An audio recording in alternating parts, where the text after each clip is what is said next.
I'm going to the party. I'm going to the party. I'm going to the party.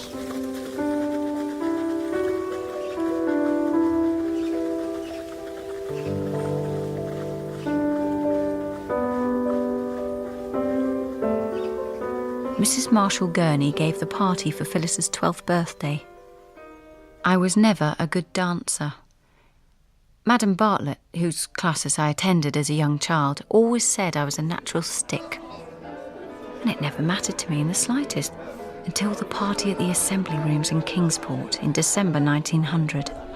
Muriel has been looking forward to it so much. She's never been to the Assembly Rooms. Mother wore a new lilac satin gown and amethyst around her throat. I thought she was the most beautiful woman in the whole world. Yes, she's only 11 and rather shy.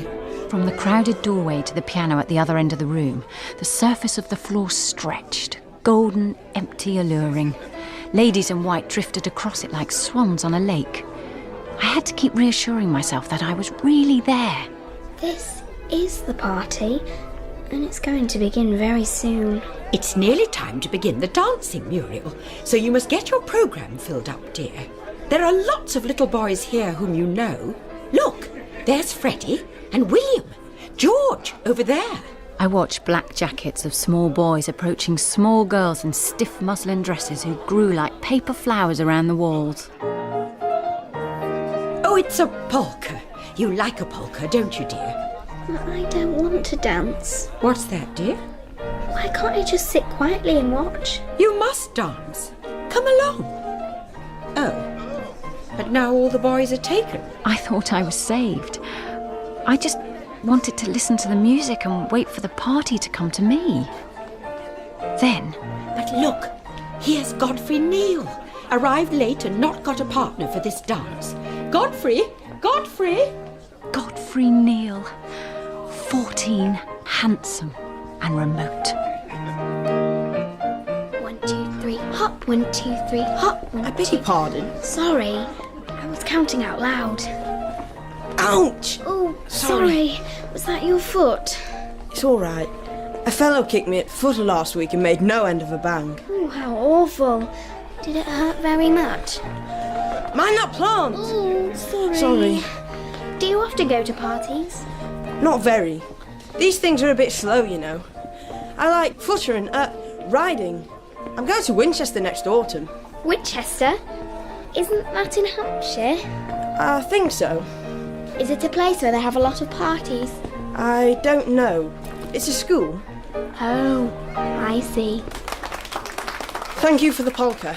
Thank you. For not saying how badly I danced. Did he ask you for any more dances? No, Mother. Oh, dear. All those spaces in your programme. We'd better see what we can do about filling them up.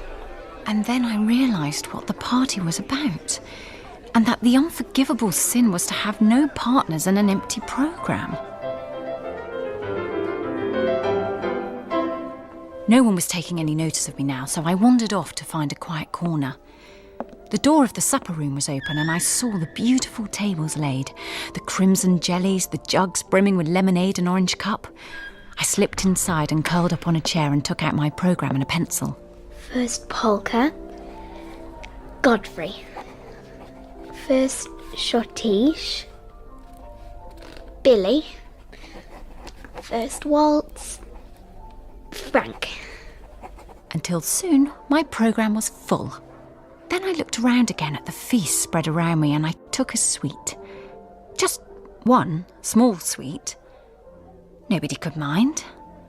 They were for the party, and I was part of the party. Look, it's Muriel Hammond. She's been eating the food. She's a naughty girl. Muriel, how could you be so naughty? I say, do you think she's left us any supper? Don't you realise people at parties don't go and eat all the food? Don't go and eat all the naughty girl. Naughty girl. The party's spoilt. The party's spoilt. And so it was, that by some mysterious cruelty, I never found the party.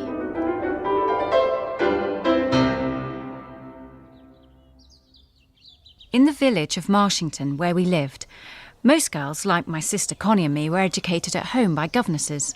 By the time I was 15, we were on our 5th replacement, a Miss Porter. We thought she was very pretty, but... Muriel needs to go to school. School? Mrs. Cartwright said yesterday that Mrs. Waring is sending Adelaide to Red Manor in York. But she... Muriel is 15 now and needs to make friends. Oh, there is that. I've already dismissed the governess. What? Why? She's a pert young minx, that's why. But- You know what I mean, dear. I don't need to say any more. Hey, Muriel. Father? How'd you like to go to school, eh? Oh, yes. At Heathcroft, with all Mrs. Hancock who'd beat you like anything if you're a bad girl. Do you suppose there are many families in Marshington as happy as we are? Hey, that's a good name. Happy families. Oh, I like that.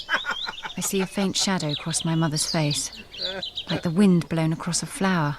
Well, dear, I hope that many families are happy. And so I was sent off to school to cultivate friendships. Miss Hancock's establishment for girls at Heathcroft was the only school I ever went to. I'd always wanted to please Mother, but never quite managed it. Maybe at school I could make friends, study hard, win prizes.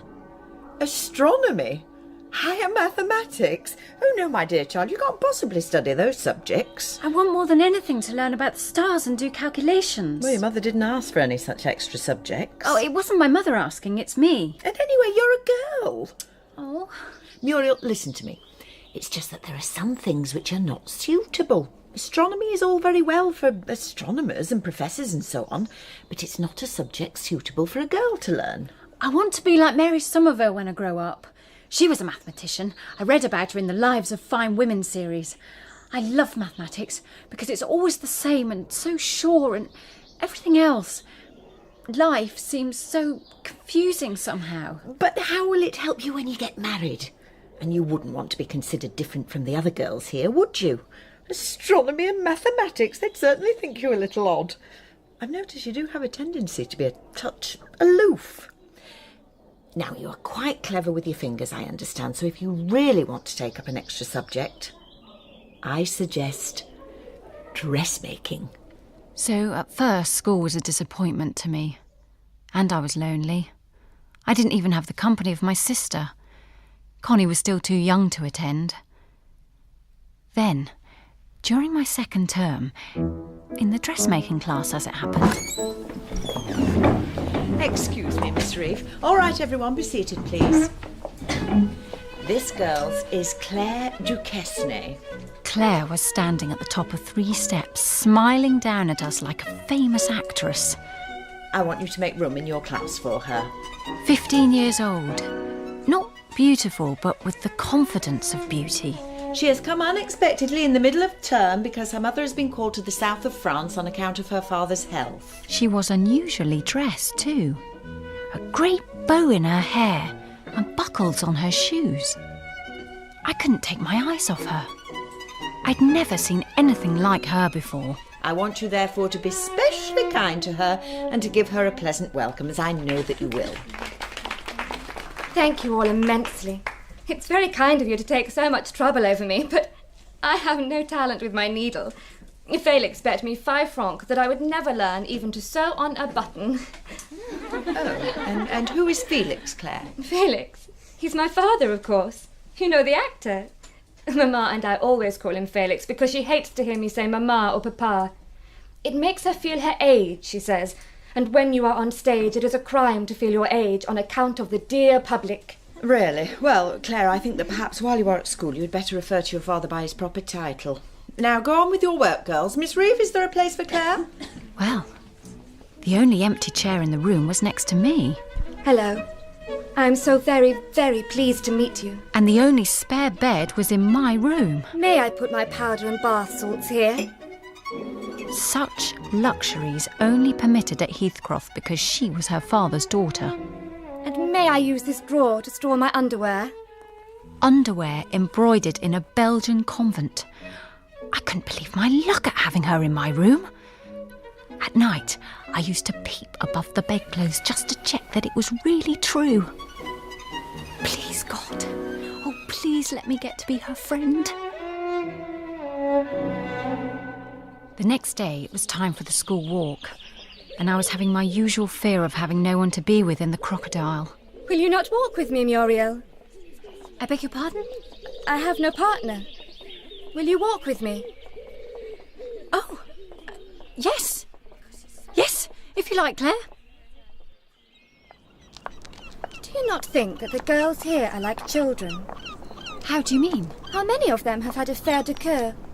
Affair Very few, I think. de coeur. Oh, affairs of the heart. Being in love, you mean? Yes, so. And why not? I have had 5 affairs. In France, in America, England. Were you in love with them all? My dear child, no. Why should I be? I shan't fall in love for years, I know, but men fall in love with me, you see. They pursue me, send me letters. Have you not noticed that I am very attractive? That is the real reason why Felix decided I had better come to school. Do men fall in love with all women, then, if we let them? But of course. Else, why be a woman? All right, girls, you may break rank now. Of course there are some, poor dears, like schoolmistresses and missionaries and things. But they are hardly women, are they? I don't know. What shall we do? Anything you want. Oh, look at that big rock. Do let's see if we can climb it. I'll go first. Come on. Oh, Claire, you can't. You'll fall. Agile as a cat, she scrambled up with firm hands clutching at the sheer side of the rock. Glorious up here. But what a wind. I say, do come on, Muriel. Before I had time to think about it, I was climbing up. Oh, dear. Oh, gosh. I'm going to fall. I know I am. There's such a big steamer on the horizon. Oh, do hurry up. Claire, I'm slipping. Oh, well, if you do fall, you haven't far to go, but hold on now, I'll give you a hand.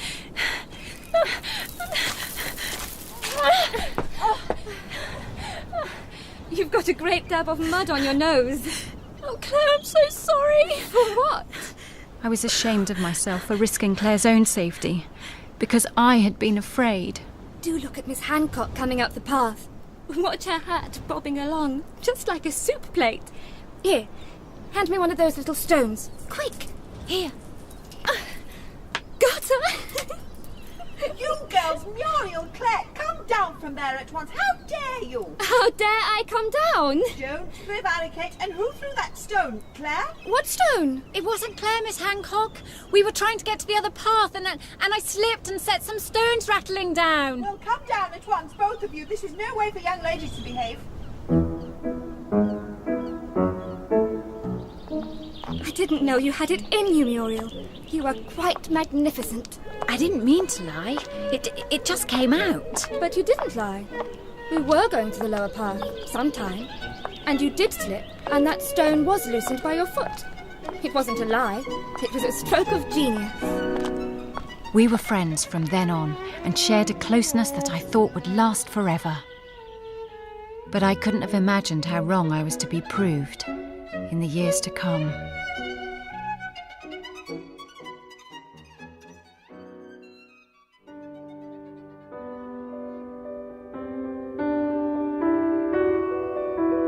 Be good, sweet maid, and let who will be clever. That was what Miss Hancock drummed into us during those 3 years at Heathcroft School. We were born and bred for marriage, we girls, conditioned to dedicate our lives to serving. First our parents, then our husbands and families. Except for Claire. The last morning of our school days came. Claire and I parted at the station. She was looking radiant in the hat her mother had sent her from Paris, leaning out of the train window. Au revoir, Muriel, my very dear friend. I hope you have a good time in Germany. I expect when I see you again, you'll be a famous singer. I will write to you. Oh, don't forget, if you should ever want to stay in Yorkshire, we'd love to have you at Miller's Rise. Oh, thank you, Chevy. I won't forget it, truly. Au revoir. Au revoir, dear Muriel.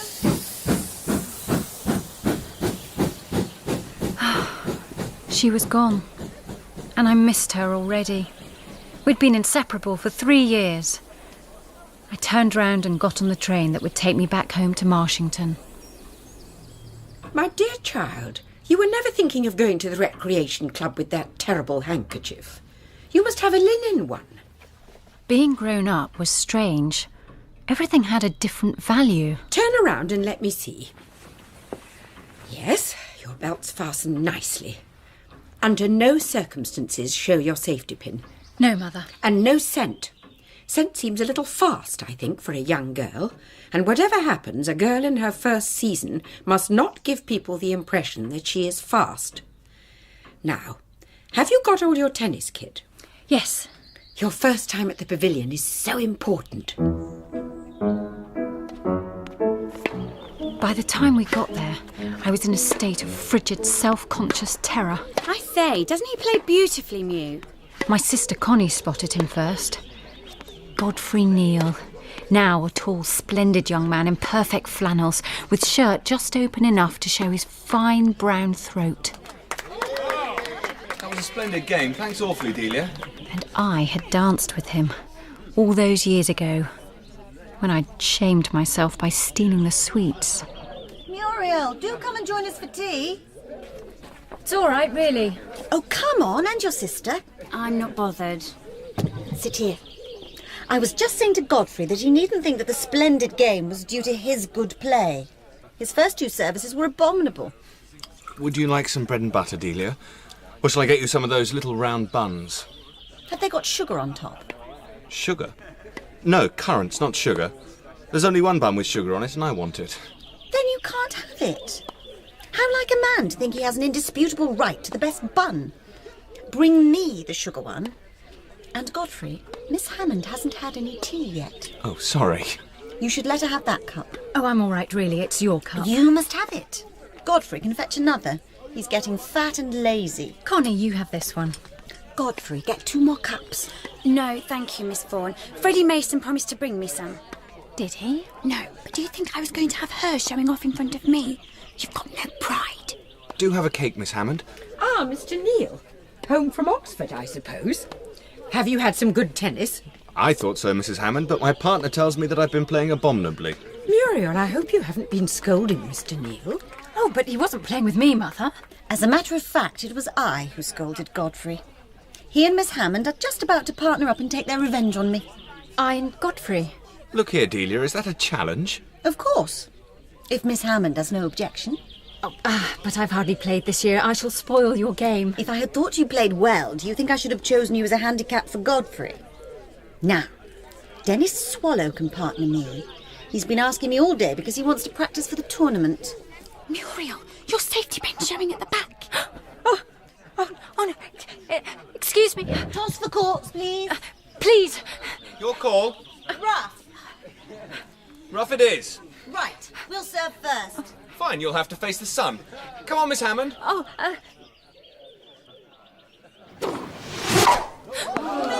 love. Oh, I'm so sorry. Hard luck. 30, love. Was it decent? Was it right for a girl to drive so straight and play so hard? My fault, I didn't place it well. Hadn't he seen it was my fault? Oh, I could have hugged him. Play. 40, love. I am so sorry. Your service, partner. So with all my strength, I served. Straight into Godfrey's chest. Oh, Mr. Neal, I am so sorry. No, it's my fault. I got in the way and stopped a splendid serve. Love 15. It's all right. That's actually a favourite trick of Delia's.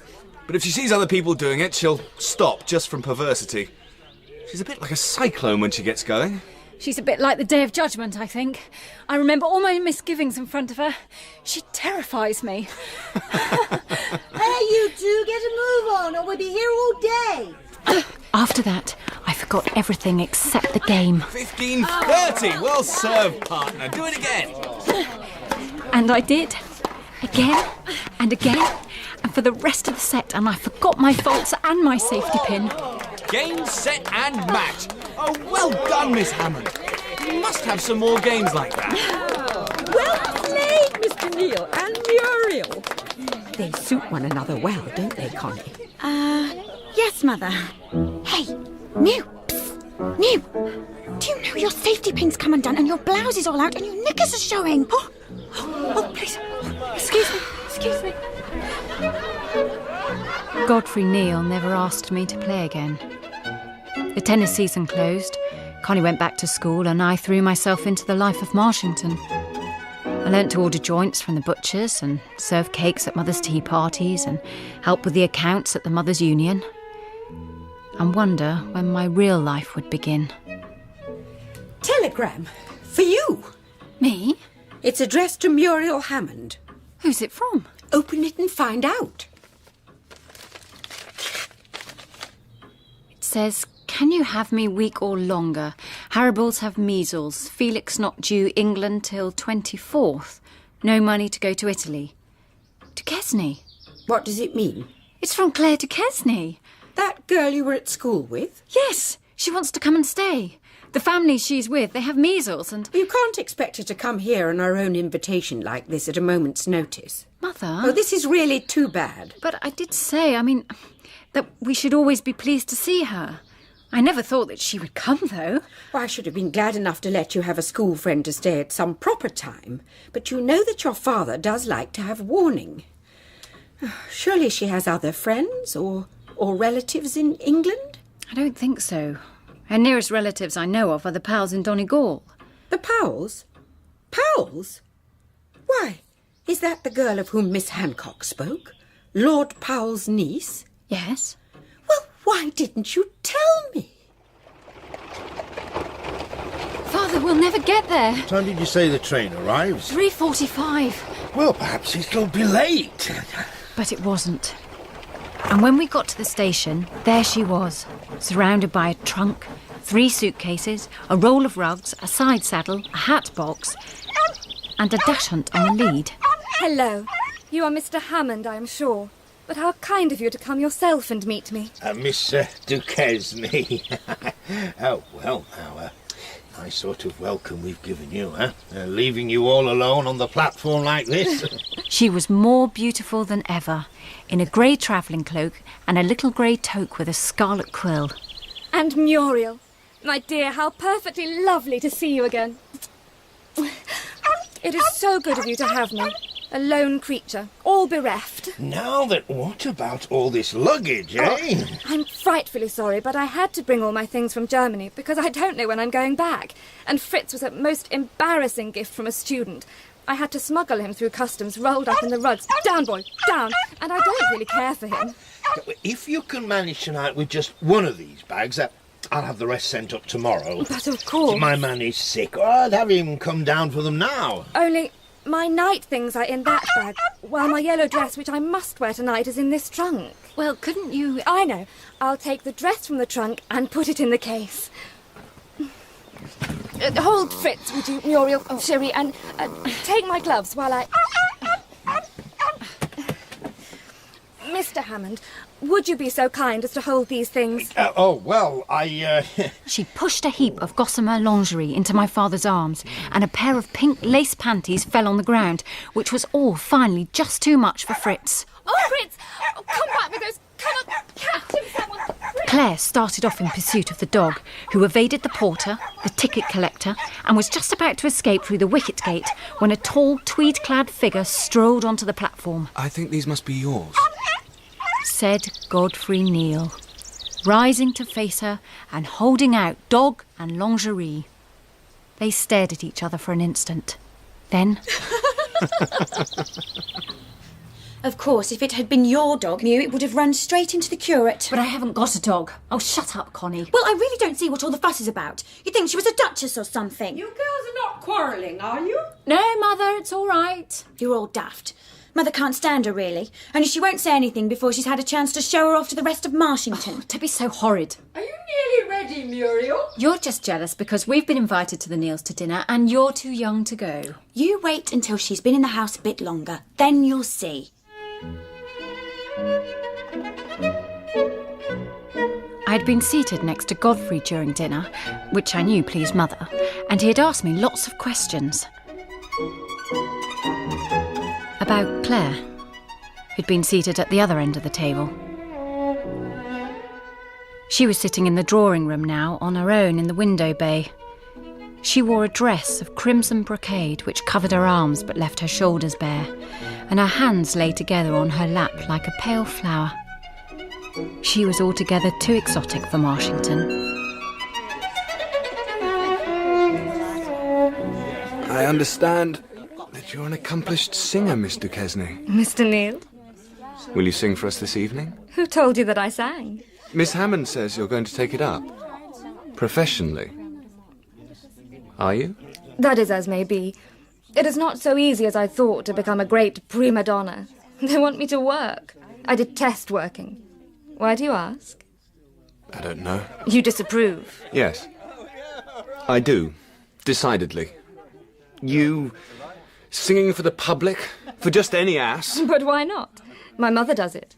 She is an actress. Oh, I didn't mean that. I mean, it somehow seems such a waste. Waste? Comme vous êtes drôle. Ils sont fous les Anglais. Is it not better to sing for the many than for the few? No, it is not. But you standing on show for any... How very English you are, Mr. Neal. That proprietary instinct. You would like to put up a notice on me like you put up on your woods. Trespassers will be prosecuted. Will you sing for us? All right. Can we strike a bargain? Bargain? Do you like riding? When I have a mount? I've got a rather nice little mare. It would be a perfect charity if you would be good enough to exercise her. I should like that very much. So if you could come up next week... Well, if Mrs. Hammond doesn't object. I'll get the mater to ask up the Hammond girls. If you'll sing for us tonight. My mother bids me bind my hair. When I looked at Godfrey's face as he watched her that night, I knew he had fallen in love with her. Sleeves with ribbons rare, and lace my body's blue.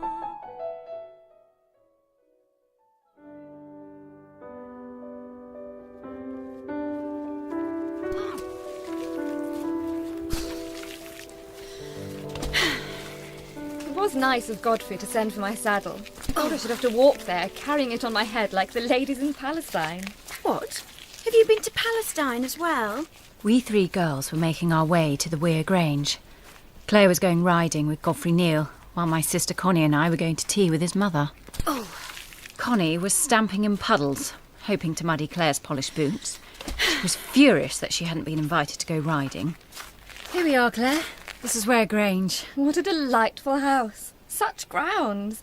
But dear, how dull it would be to live here all the year round. Good afternoon! Good afternoon, Mr. Neal. Miss Hammond, my mother's on her way from the kennels if you and your sister would like to go straight in. Thank you. Claire, the stables are this way. Lovely.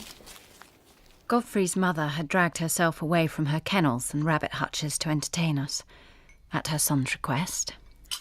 And do you ride at all? No, I'm afraid I don't, Mrs. Neal. Your sister? I used to. Connie was watching the riders through the window, cantering across the grounds. You like dogs? Not very much. Cats?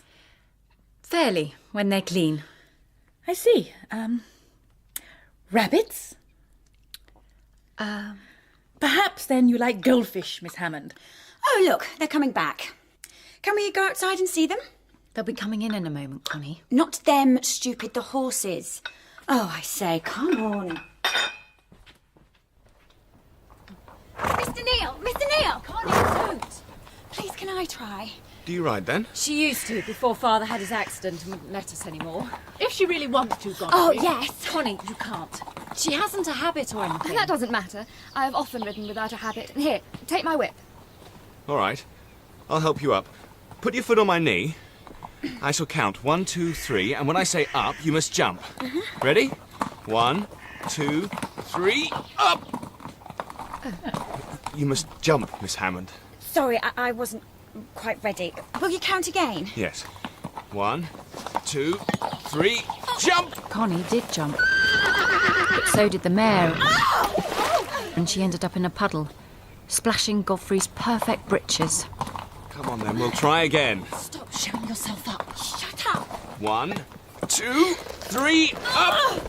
Yes! Excellent. Hold the reins so. Press your left knee well against the pommel. Sit square and face the horse's head. You and your horse's head. Why do you talk as though I've never been up before?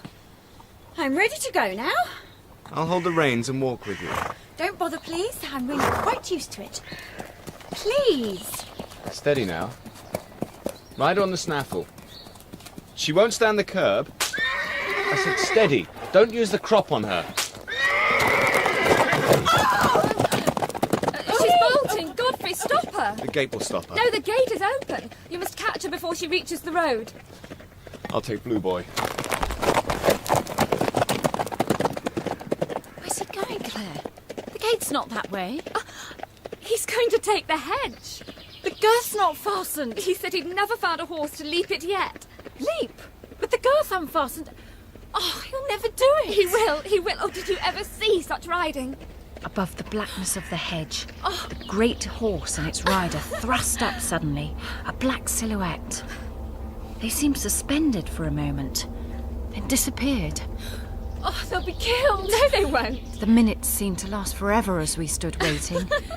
Your sister's having a good run for her money. Oh, Claire, don't joke. Look, here they are now. And here they were. Godfrey leading both horses, Connie limping a little, splattered with mud from head to foot. That was great riding, Godfrey. Not much. I didn't fall off once, Mew. Not until right at the very end. Don't you ever do anything so stupid again. But it was glorious. I galloped and Mr. Neil galloped. We had a race. Did you see him jump the hedge? I wasn't frightened a bit, although we went at a terrific rate down the field. Oh, Mew, did you see? Connie was upborne on the wings of triumph. That was amazing. But what she didn't realise was that the adventure had not been hers, but theirs. Godfrey had been given the chance to perform deeds of daring and behave like a hero in front of Claire. Muriel, that wasn't Claire I heard in the bathroom just now, was it?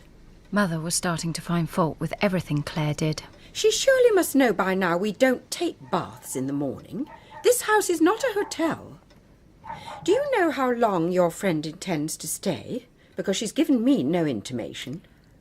Then there was last night's ball. How many dances did she have with Godfrey?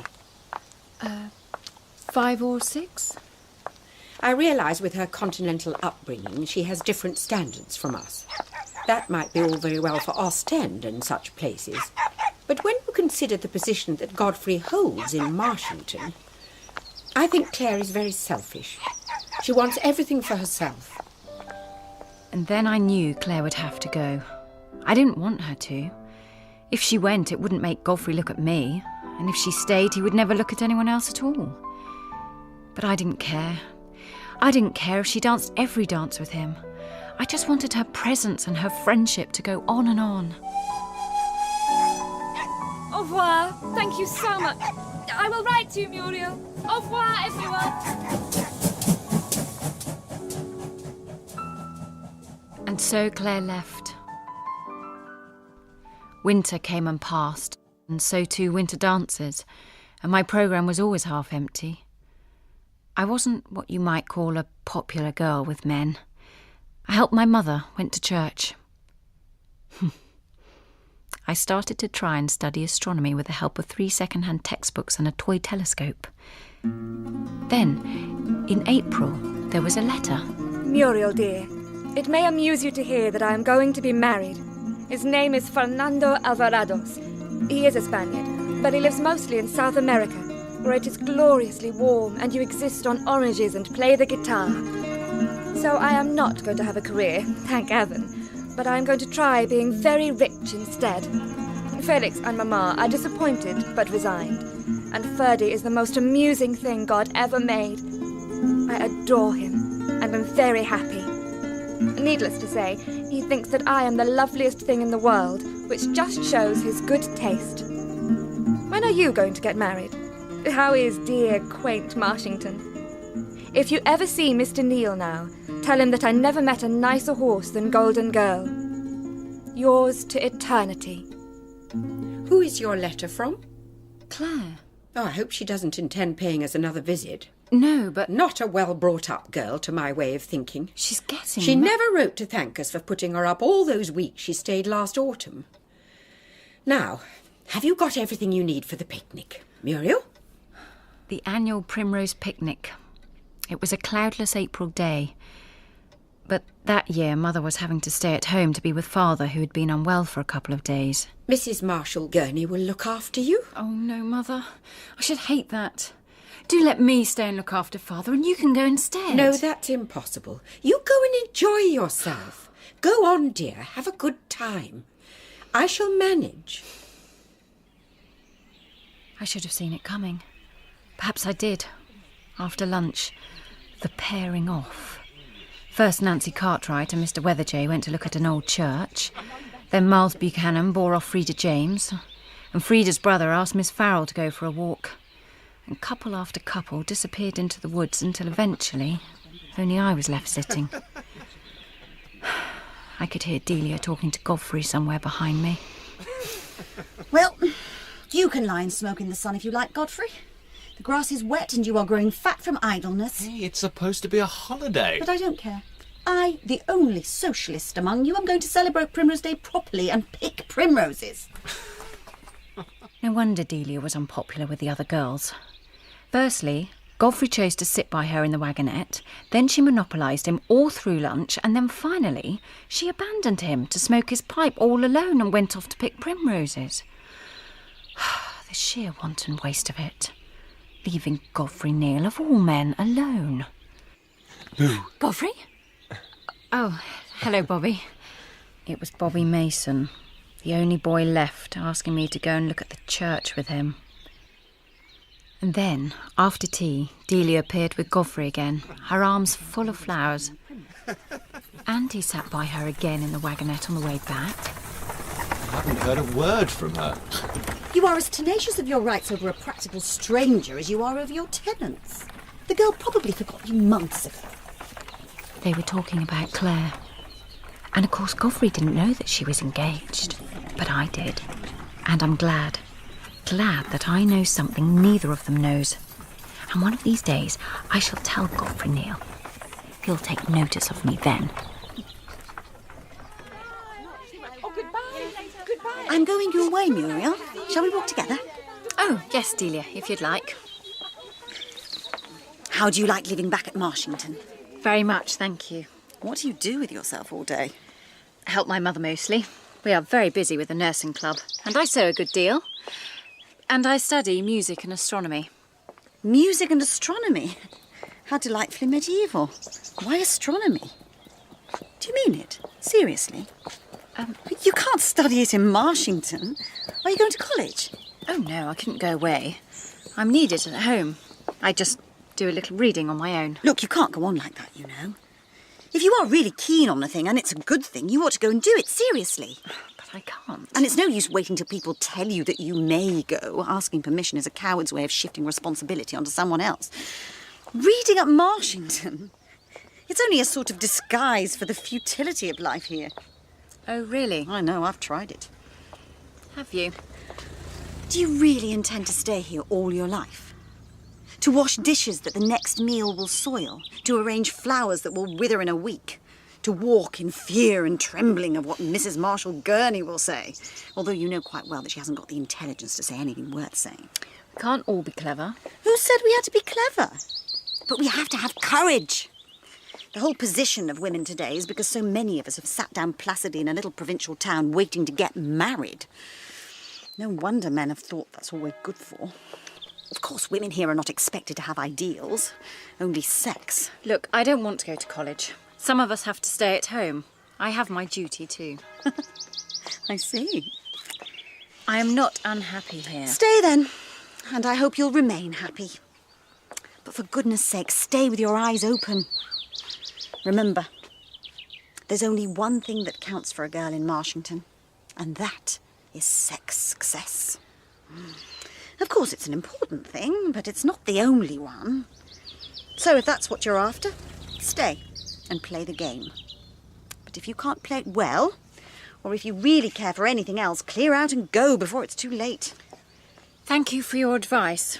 I hope you'll be very happy at Cambridge. Goodbye for now. Don't hate me too much, will you? I didn't hate her at all. In fact, I admired her a lot. She'd simply taken me by surprise. Later that night, I stood with outstretched arms before the open bedroom window, holding back the curtains. Oh, Godfrey. I thought again of his love for Claire. I felt sorry for him, but to know I held the key to his happiness or sorrow was more exciting to me than pity. From the darkness rose the thin and unmistakable breath of spring. Oh, come on, lovely, rich, full, adventurous life. Hurry, hurry. The darkness of the sky was all around me, and down in the valley, the lights of Marshington seemed to wink at me, one by one.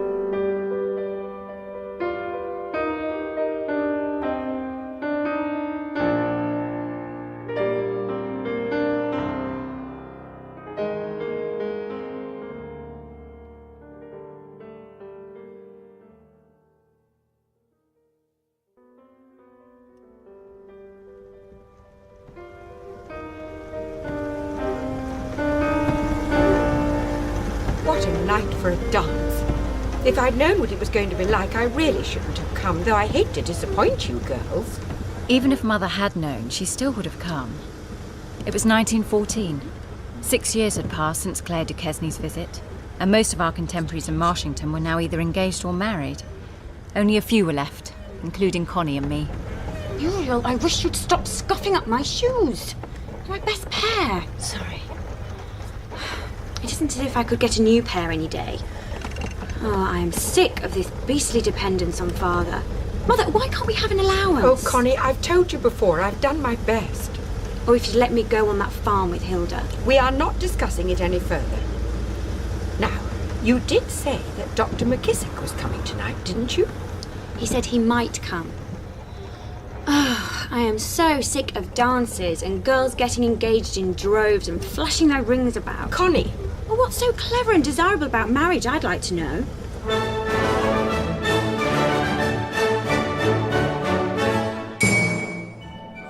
Let me see now, Muriel.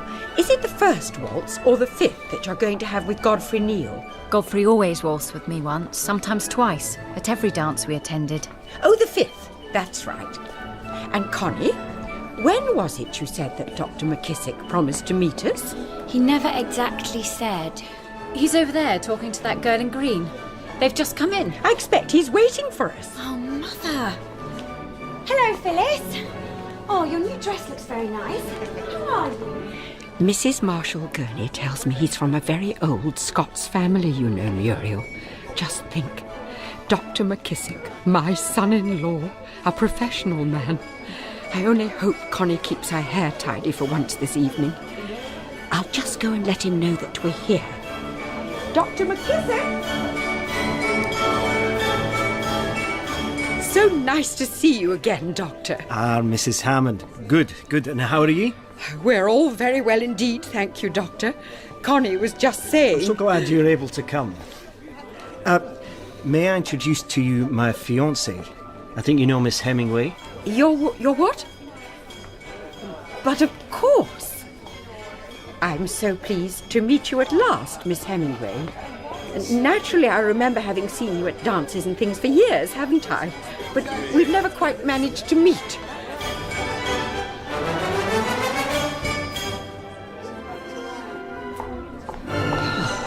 What's the matter, Mother? Where's Connie gone? To the powder room. He's just told me he's engaged to that Hemingway girl. No. The daughter of a retired grocer. Oh, yes, I know who she is. It's disgraceful, and the wicked ingratitude of it. Those evenings we wasted entertaining him. All that cold chicken and salmon and the saddles of mutton. Has Connie been keeping many dances for him? Several, I think. Oh, you've got to tell her now that he's engaged to that... It's disgraceful. It's disgraceful. It's not the first time it's happened, though, Mother. Why are you surprised? Oh, she's coming back. Connie, you'll never guess. Such a piece of news, isn't it, Muriel? Yes, I suppose so. It seems that Dr. McKissick and that girl in the green dress are going to be married. How did you hear? He told me, now. Oh, so you've only just heard? You told me days ago. Excuse me, won't you? Addie? Addie? Oh, I haven't seen you in age. Who is that young man Adelaide is introducing her to? He's been watching her for a while. I think he's called Eric Fennington, down on a visit from the Dales. He's asking her to dance. Good. That should take her mind off things. Now, what about you, my dear? Me? Oh, I'm all right.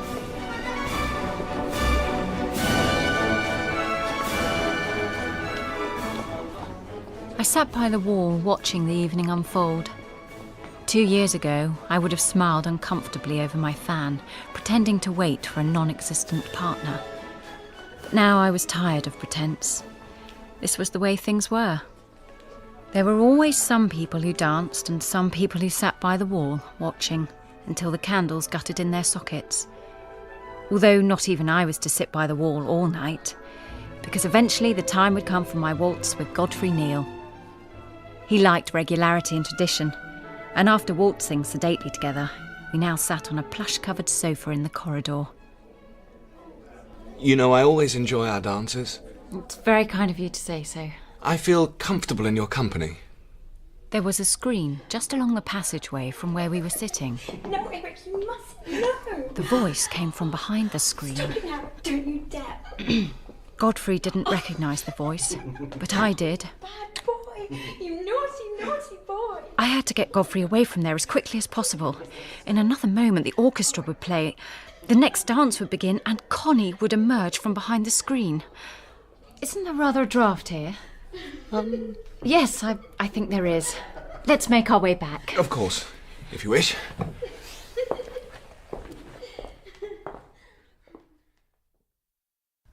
An afternoon, a week later, I was in my bedroom preparing to go out to tea.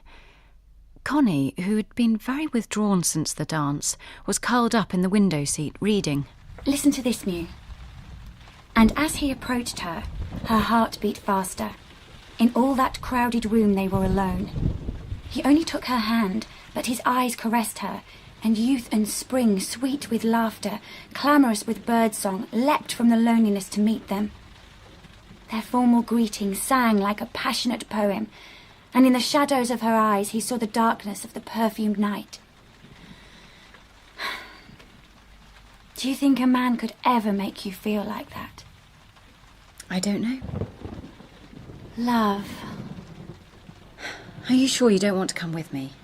No. Go if you like, but I'm not coming. She only comes home a few times a year, and she's invited both of us to go and meet him. I'm not going out and getting soaked and spending the afternoon at the vicarage, with Delia Vaughan being patronising about this century thing she runs. The 20th Century Reform League. Whatever it's called. She does a lot of good work. And Mrs. Cartwright says her fiancé is a most distinguished man. His book is supposed to have revolutionised sociology. The warden of a slum settlement in the East End of London. She's welcome to him. I expect he's thin and pale and ironic. Mind you, it's a miracle that she's caught anything at all.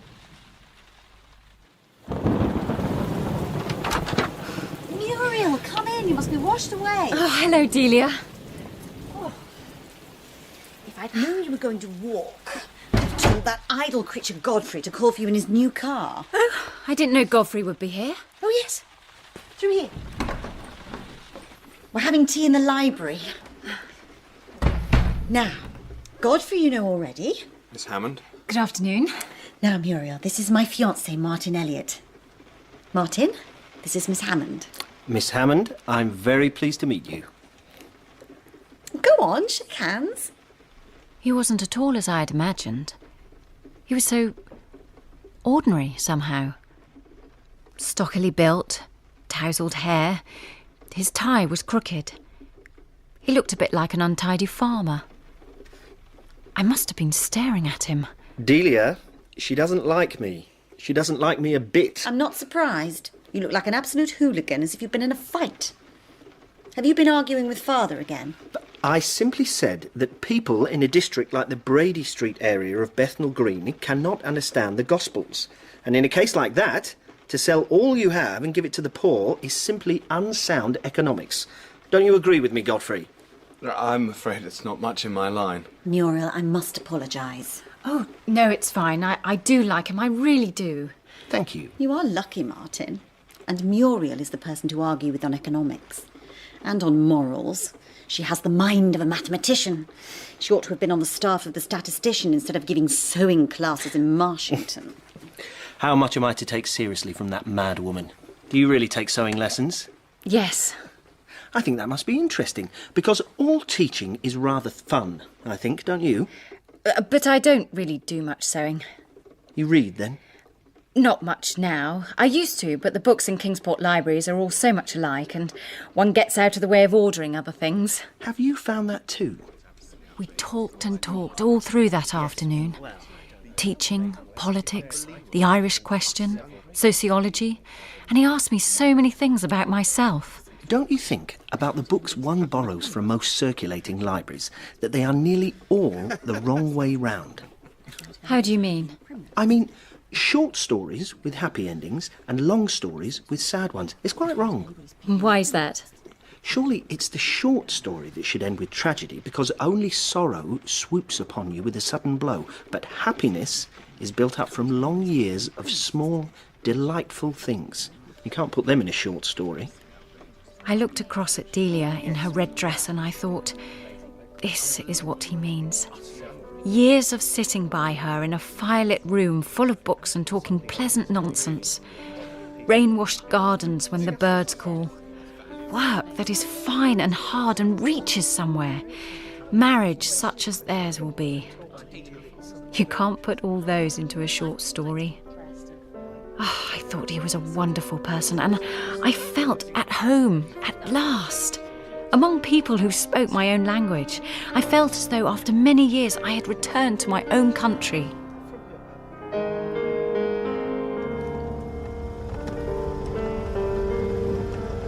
Delia bullied Godfrey into driving me home after tea.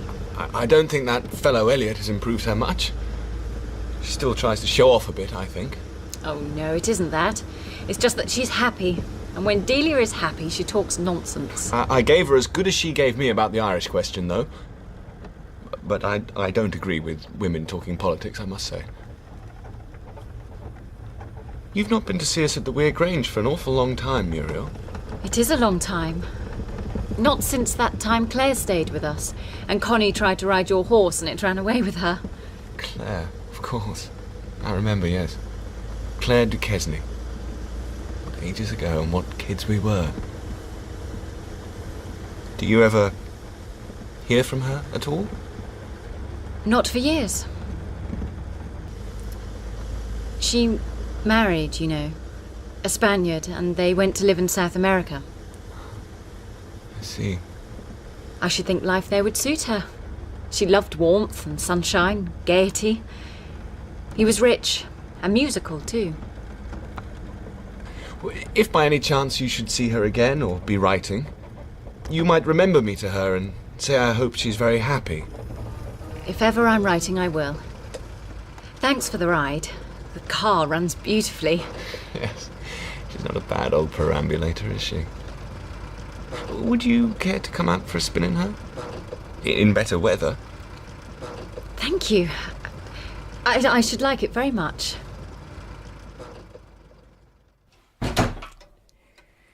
Did you have a nice tea party, Muriel? Yes. Did I hear a car just now? Godfrey Neil brought me back.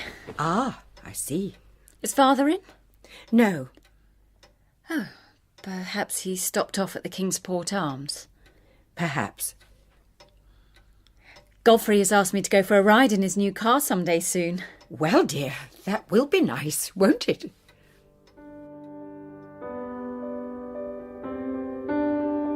But we never did have that spin out. Because the war came not long afterwards. I'll never forget.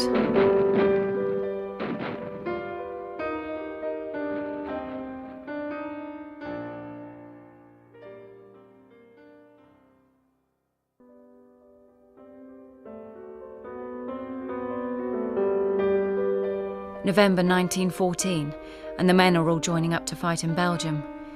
Godfrey Neal has already joined the 1st Yorkshire Rangers, and the women too are volunteering for the war effort wherever they can. I was helping out at the Red Cross depot for the time being. Connie had plans of her own. You won't let me do anything, will you? Oh dear. You know your father, won't you? That's what you always say, Connie. Connie, what's going on? There is no room for 3 women in this house. What's wrong?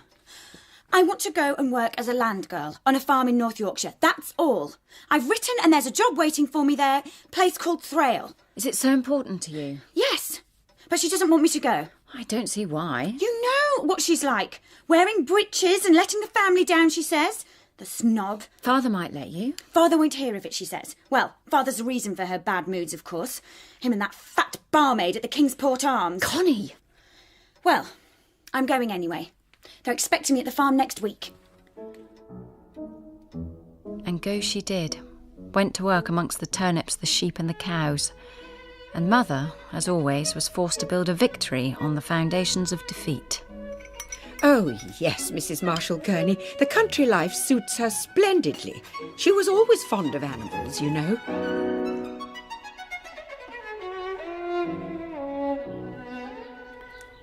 Is that a letter from Connie? No, Uncle George at Scarborough. Muriel, dear, I've been thinking you and I might go for a week to Scarborough before Christmas. Yes. And isn't Godfrey Neal stationed at a camp just outside? I think he is. Well, it might be neighbourly to look him up while we're there. We went out to dinner, the 3 of us, at the Princess Royal Hotel that first night. Mother organised it. I wore a cherry red dress. Makes you look tall and slim. So much better than those blues and greys you usually wear. I saw things in Godfrey that night which I'd never seen before. I watched him press the charred end of his cigarette into the saucer of his coffee cup, and I thought, he's like that. When he's finished with a thing, he crushes it without thinking. And I realised then, he's not cruel nor ungrateful, only a little stupid and lacking in imagination. What is this tune? Claire sang it. First time we ever came to dinner at the Weir Grange. Yes? Had you forgotten? No.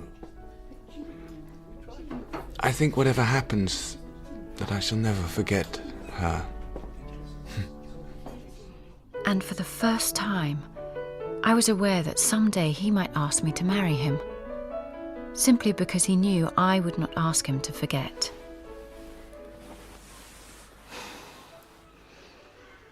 If he asked me, I'd accept, of course. I'd be mistress of the Weir Grange, of all Marshington, mother of Godfrey's heir. The following morning, at Aunt Rose's house, I lay in bed. People were stirring, but I was musing over the previous night. Surely I love him. I mean, I have loved him all my life, so why don't I feel warm, glowing, as Delia glowed with happiness when she was with Martin Elliot? They have love, Delia and Martin. Oh, it's so much more. They are like-minded. They are as much at home with each other as they are with their own thoughts. Muriel! What? Get up and come to my room at once. You mustn't stay there facing the sea. Where are my slippers? Oh, never mind your slippers. The window! Mother! The Germans are in the bay. They're shelling the town. Come on!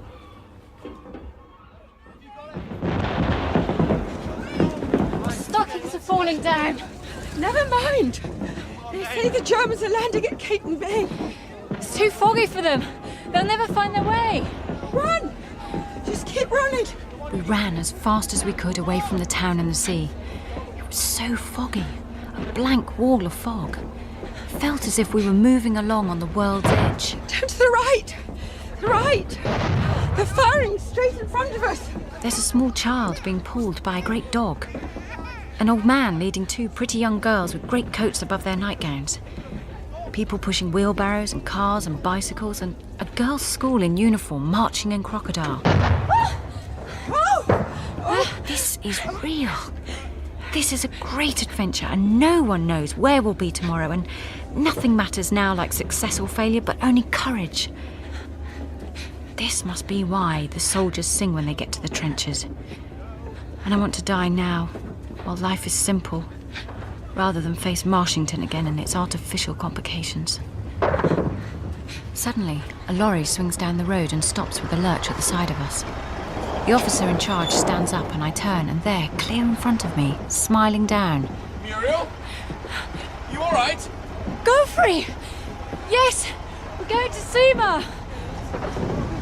Good luck! Good luck! And take care of yourself! Goodbye! Godfrey, goodbye! He's going to his death, and I love him. Oh, I do love him.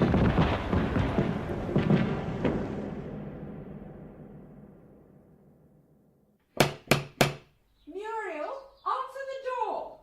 There was no invasion after all. No heroism, no glorious simplicity. Nothing but shame, fatigue, and a long walk home. Everyone was cross and tired. Muriel? All right. I came to see you were back safe. Godfrey, come in. What are you going to do? Father's coming with the car to take Mother and Aunt Rose back to Marshington. I'm staying to finish the packing and look after Uncle George. You won't mind? You won't be nervous? No. Nothing can happen now. You'll be quite safe. Shame our fellows missed them, though. In the fog. And you? I'm going away. They're sending me to London before I go abroad. So I don't know when I'll see you again. I expect this is goodbye then. I meant to shake his hand, but touched his arm instead. Muriel.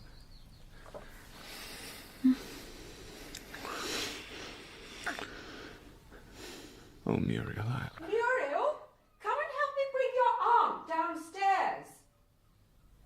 Yes, Mother, coming. When I came back 5 minutes later... Godfrey? But he had gone.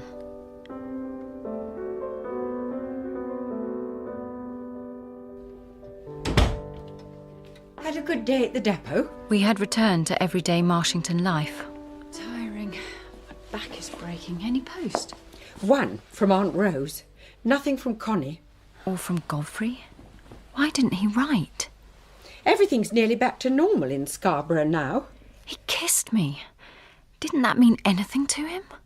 Why don't you go into the sitting room and relax?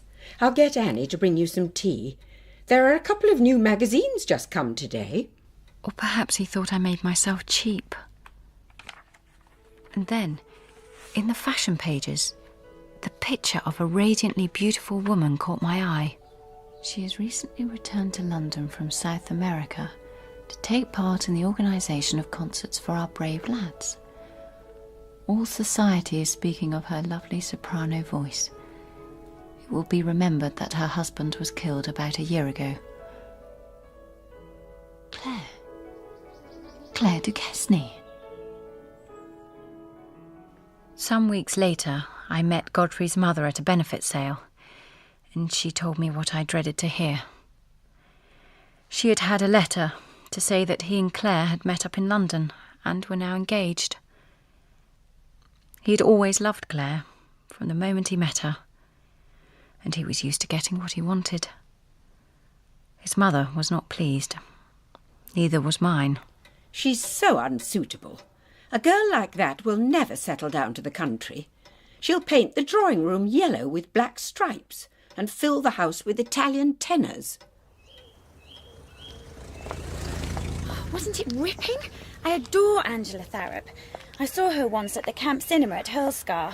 I thought she was too fat for the part. Oh, Mew. Connie came home for a few days, and we went to the pictures at Kingsport. The fellows at Hurlscar all go crazy over her.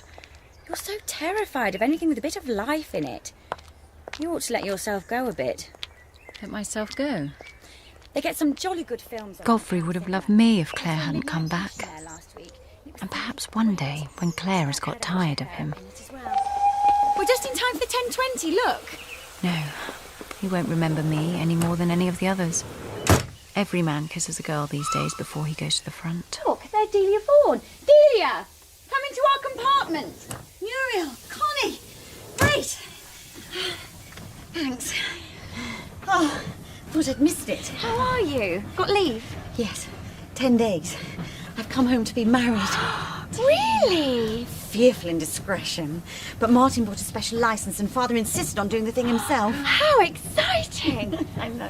Which day? Curious for Connie to take an interest in such things. I looked at them, sitting opposite me, side by side, and exactly the same expression of serene expectancy was on both their faces. Most curious. After supper the following day, I went for a walk along the cliffs. There was a dull sea mist covering the valley. I was still deep in thoughts of Godfrey, so I never saw Delia until I was right upon her. There was something terrible in her face that shocked me to the heart. What has happened? Martin has been killed. He was knocked down by a lorry in Amiens. He's dead. Just the sort of idiotic thing that you would let happen to him. I am so... If he had been killed in action... He hated the war. Its futility and cheap sentiment. He had a great desire to live. There were 1,000 things to do. Perhaps... you must finish things for him. Don't be a fool. It was his work. He wanted to do it. If he had been a cripple, he could have borne it. If he'd been blinded, he would have triumphed over it. There was no handicap that he could not have conquered. But now he has no chance to fight. I am so sorry. If I can do... I mean... Nothing. Nothing. Good night. I stood and I watched her walk away. How could she bear it? But Delia would. She would grieve. But then her busy mind would move on and she would turn and face life. And would always have fresh, unspoilt memories of happy hours. I would have given all that I possessed to share Delia's pain. If I could only have had her memories.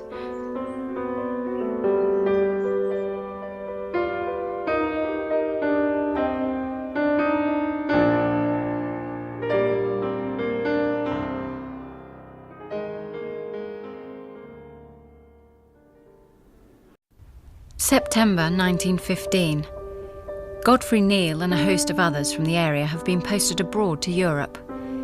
In return, young men from other places are billeted near us, outside Marshington. You cheated! I didn't! Don't lie! You did! Nonsense, how could I? We saw you! Mother and father have taken to inviting the young officers of the camp over to Miller's Rise every Sunday evening for games of croquet and tennis, to strum the drawing-room piano and consume quantities of cigarettes. A duel! A duel! Pistols for 2 and coffee for 1 at Hangman's Heath in the... Hey! A plague upon your morning, sir. I will fight now with oranges on this lawn, and it shall be to the death. Your challenge is accepted. Bring out the oranges. I can't see, it's too dark. Turn on the moon. Oh, turn on the moon. This Sunday, we were also entertaining their officer, Colonel Granger, and his wife, Lady Granger, which pleased Mother very much, of course. They're ruining your oranges, Mrs. Hammond. They are very naughty boys. Not at all, Lady Granger. This is so good for them. A little innocent fooling. You see, I had no son to give. You have at least a very nice daughter. 2. My baby Connie is away, working on the land in North Yorkshire. Oh, what's happened now, Muriel? It's getting too dark to see. Is someone lurking at the bottom of the garden? Has somebody won, boys? Standing at the edge of the drive, near the bushes. a woman. Come along, everyone. It's getting chilly out here. Let's go inside if the duel is over.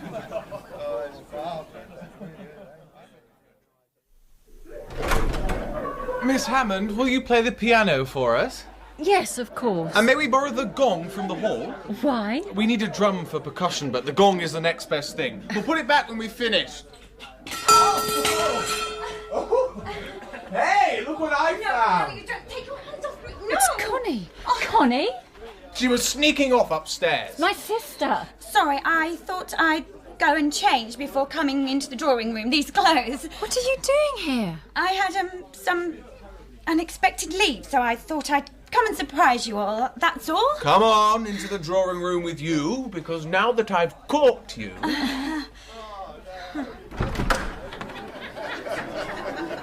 Miss Constance Hammond, our drummer. I looked at Connie through the crowd. She was wearing breeches and was smeared with mud. She held her head high, but her eyes were fierce with the desperation of a trapped animal. I might play. Depends on how you treat me. Go on then. Play up, Muse. There is a tavern in the town, and there my true love sits him down and drinks. Mother had been to the kitchen to organise the coffee. Now she returned and stood spellbound like a frozen figure in the doorway. Connie. Lady Granger saw her and smiled and beckoned. If only more girls were brought up like yours, Mrs. Hammond, with such a healthy home influence. What induced you to come in? Come in? To the drawing room? I didn't. Do you think I wanted to come in looking like this and entertain your jolly friends? I was going upstairs when that clown found me, then I had to come in. But at least I played up. Oh, yes, you played up all right. What has happened? What are we going to do? We shall have to tell your father. Oh, tell as many people as you like. Tell Muriel. Tell her now. She'll have to know sometime. I'd lie willingly, but I can't. You've always been so much better at that sort of thing than the rest of us, haven't you, Mother? Don't. Very well, then I will tell her. You may be interested to hear that I have left Thrale because I have been dismissed. What? And I have been dismissed because I am going to have a baby. And the baby's father is Mr. Ben Todd, son of the farm. And I do not happen to be Mrs. Todd. And the worthy Ben's respectable parents seem to object to my staying in the house. Don't look at me like that. Oh, Connie, I'm awfully sorry. Do you hear that, Mother? Muriel is awfully sorry. It's more than Mother is. Mother is awfully angry because I let that clown drag me into the party. And she's angry because I'm going to make this family not respectable. But she isn't sorry. That's not true. She's always brought us up to have such high ideals, you see. She liked us to have a good influence over the young men so that Lady Granger would be awfully grateful to her. Didn't you, Mother?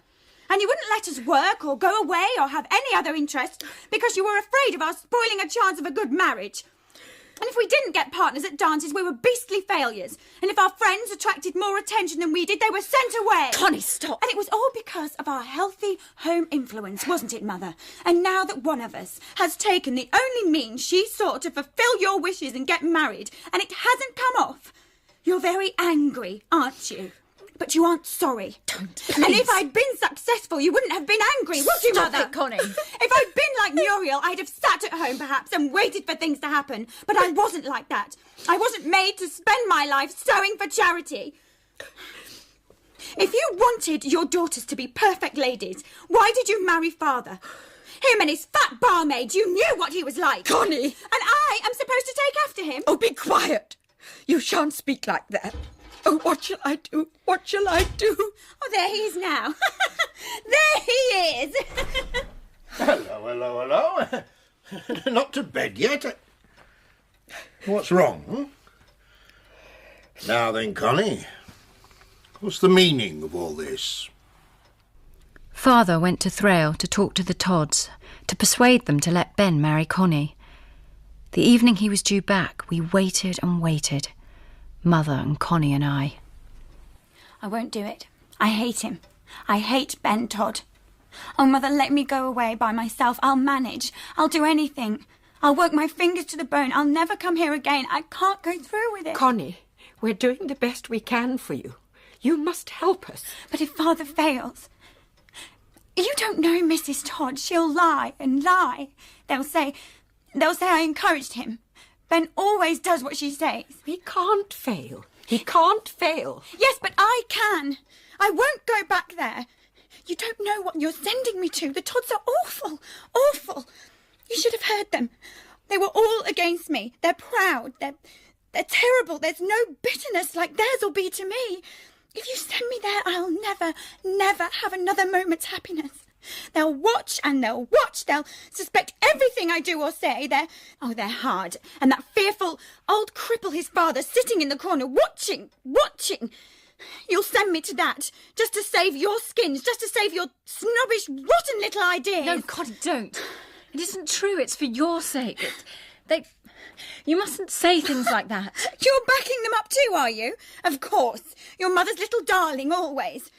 But I'll get round Father. I'll make him understand. Connie, dear, you must see that for your own sake and for the sake of the child, there's no other way. What would you do? You could not earn your own living alone, much less burdened like that. And who's to blame for that? And then the scandal. Your name. Oh, Connie. Don't touch me. I don't want you. I'll run away. Now I then, will. nobody's running anywhere. Father. Oh. Because I've fixed things. Wedding's on 21st. I am not going through with it. Aye, but you will. Now, young Todd's a fool, but he seemed to be rarely set up to have you, and the missus says she'll treat you well. Now, they weren't the sort of folk I'd thought on, Connie. I can't rightly size the whole business up because they're decentish people. Decent? The old man's a fiend. Nay, lass. Now, thou'st not behaved so well the same that thou canst pick and choose, and it's not the old man you'll be marrying. What do you think of the bridegroom? Not much. Why are none of his family present? They say his father's been very ill. That's why there's to be no reception. I heard he'd been ill for years, so rather odd. Looks a decent enough young man, though. Mind, I think she could have done better. Suppose that this had been my wedding. Mine and Godfrey's. Godfrey, with his strong features, his dark eyes. And that's Connie's husband, my brother-in-law. Awkward, lanky, and smelling of the earth and black leather. They are married. They'll share the same room, the same house. His relations are my relations. Connie's going to live at his father's house. Connie, who used to play in the day nursery at weddings with a lace curtain over her head. Strange. She's wearing a hat, not a veil. There is a war on after all. Dorothy Daunt had 6 bridesmaids and a military escort. She looks very chic, though, I must say. She looked almost beautiful. Her eyes shone with excitement and she held her head high. Perhaps she had not been disgraceful after all. Perhaps to her it had been a swift romance, the madness of moonlight on the darkened moor, a brave, rebellious adventure. Well, Mrs. Todd, I hardly thought when I met you such a short time ago that today I should come to your wedding. Yes, and wasn't she a sight that night? Coming into the drawing room all muddy. There was Lady Granger smiling down, and Mrs. Marshall Gurney smiling down, and little Miss Dale. And such a pity that Mrs. Neal couldn't be here to see it, had it not been for her sad news. What? Mrs. Neal? News? Her son. Godfrey. Poor Godfrey, yes. We only heard last night. What about him? Tell me. Well, she had a telegram from the War Office. He's been reported wounded and a prisoner of war.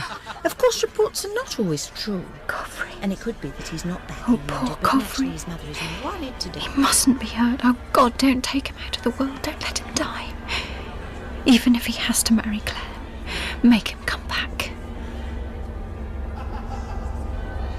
I remember that terrible night, soon after Martin Elliot died, when I had wished Godfrey dead too. I didn't mean it. I didn't.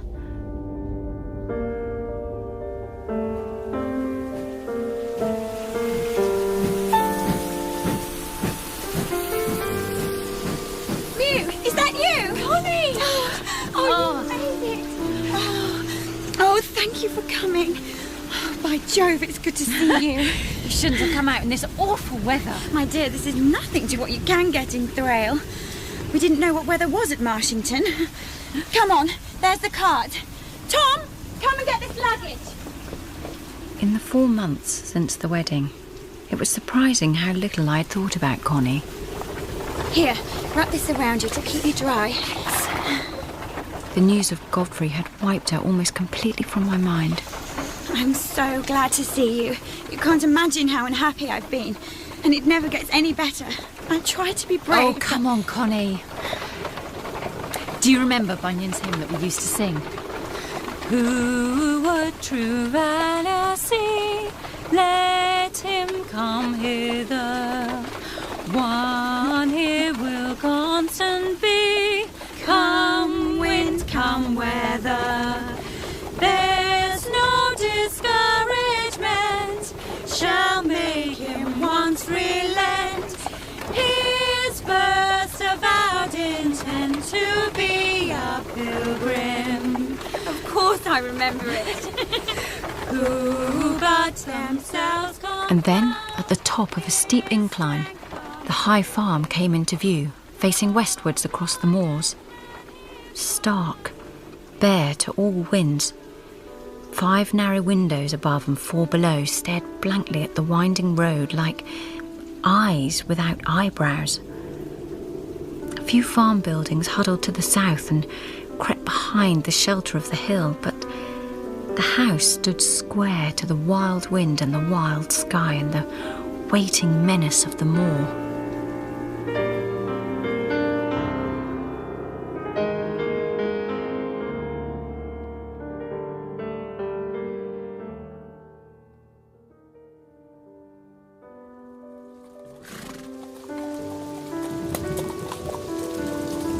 Connie was unhappy. Something had to be done, and, if possible, done by me before the baby arrived. We were soaked to the skin by the time we got down from the cart and entered Thrale Farm. Leave your suitcase here, Mew. Someone will take it upstairs for you. Who's that singing? Oh, it's the other land girls. Come on, they're all in the kitchen for tea time. We didn't know how to tickle Mary, but we learnt how over there. This is Muriel, everyone. How do you do? Hello.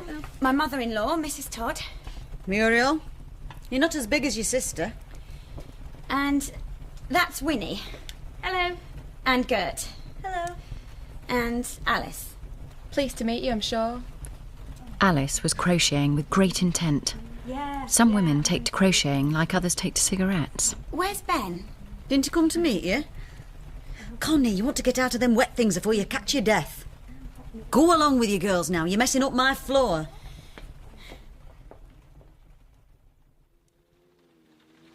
What do you think of it all, then? How can I say until I've seen more? It's a bit different from what I expected. The front of the house is so grim, and yet when you come to the back and see those jolly people... And you said Mrs. Todd can be a bit of a tartar, but she doesn't seem so bad. She's all right. Oh, we used to have the most lovely times, us girls. Going off to concerts and dances at Followick Camp with the officers. But now it's all changed. And Mr. Todd? He's crippled, you said?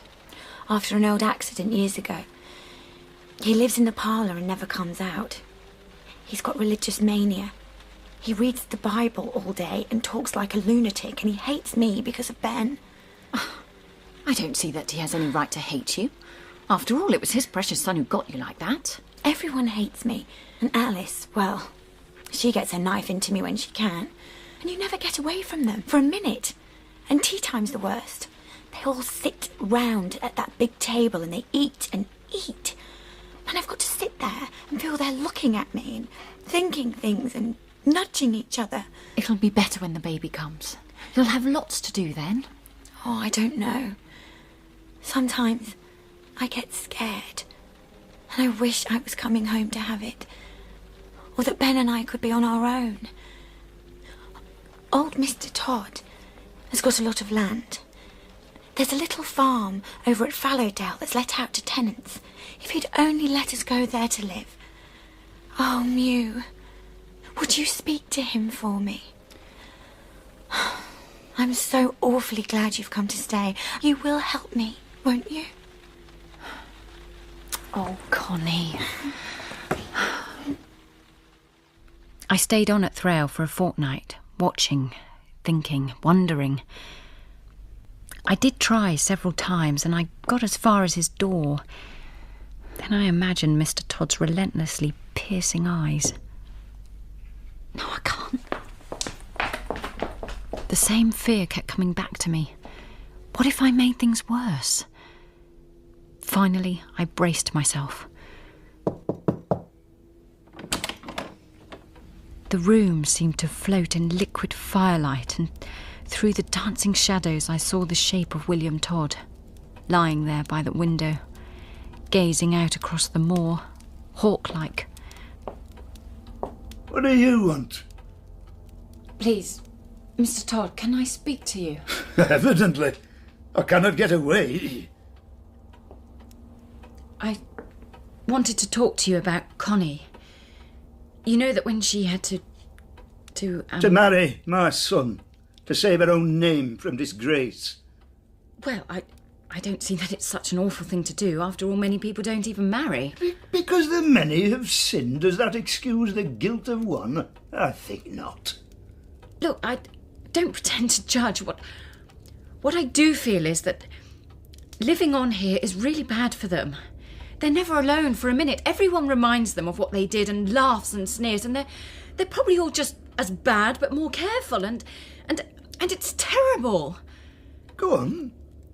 You can't see it, of course, or you'd know how impossible it is. This is most interesting. No, it isn't interesting, Mr. Todd. Really, it's horrible. Oh, do let them go away, please. Let them make a fresh start. You've got a farm at Fallowdale. Why don't you let Ben farm it? And Connie loves farming, and they'd have the baby, and it's cruel. It's just cruel to make that one mistake into an ever-living shame. I mean, how can they be happy like this? You seem to set a great store by happiness. Yes, I do. And are you happy? I'm not sure. No, I don't think I'm happy. And do you think that I am happy? Or my wife? Do you think that God himself is happy? I'll tell you, young woman, that I too sinned when I was young, and walked wildly before the Lord after the lusts of my own flesh. But the Lord is righteous, and he laid upon me the blessing of this judgment.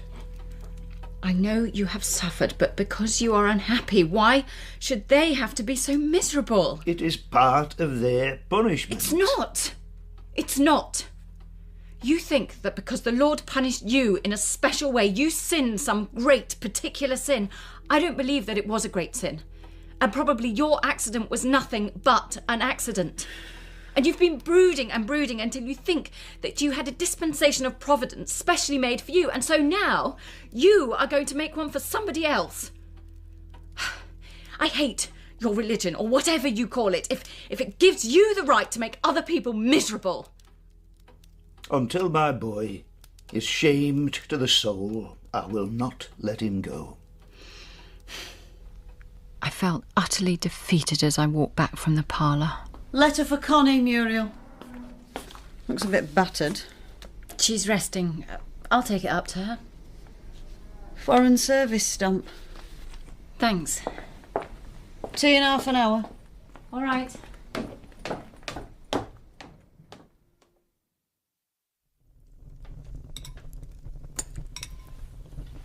Bacon cake or ham, Muriel? Oh, ham, please. Very little. Connie not coming down to tea? She didn't say so. She was very tired. She's very late. Now then, Ben, lad, off you go and see why your wife don't come down. Yes, Mother. But not only did Connie not appear for tea, Ben now went missing as well. I sat through the long meal in some state of unease. Then I climbed up to their room. Connie? She's not here. What? She's gone. Gone? Where? Before I came up, I expect she'd gone down to the river to do herself in. Do herself... Nonsense.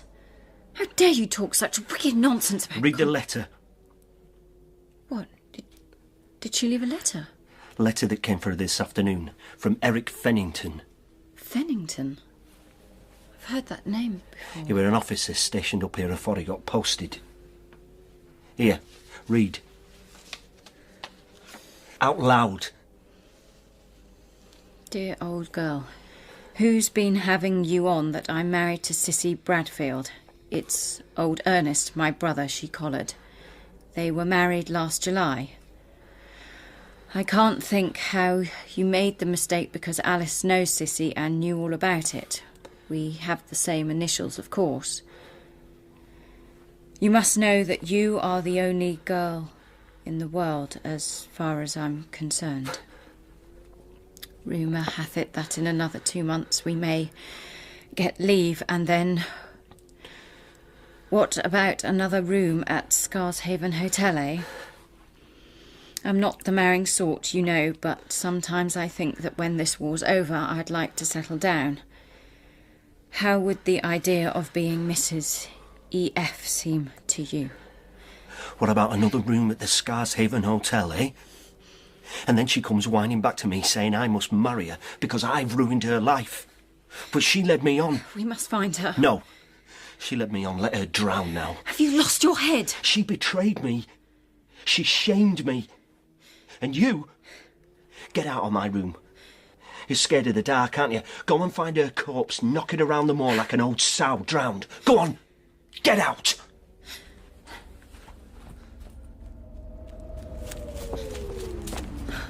Connie! I ran and I ran and I ran. Through fields, through woods. Connie, where are you? Connie! Answer me, please! On and on. And then I heard it. The river. Is that you? Connie? Stop, wait. Please.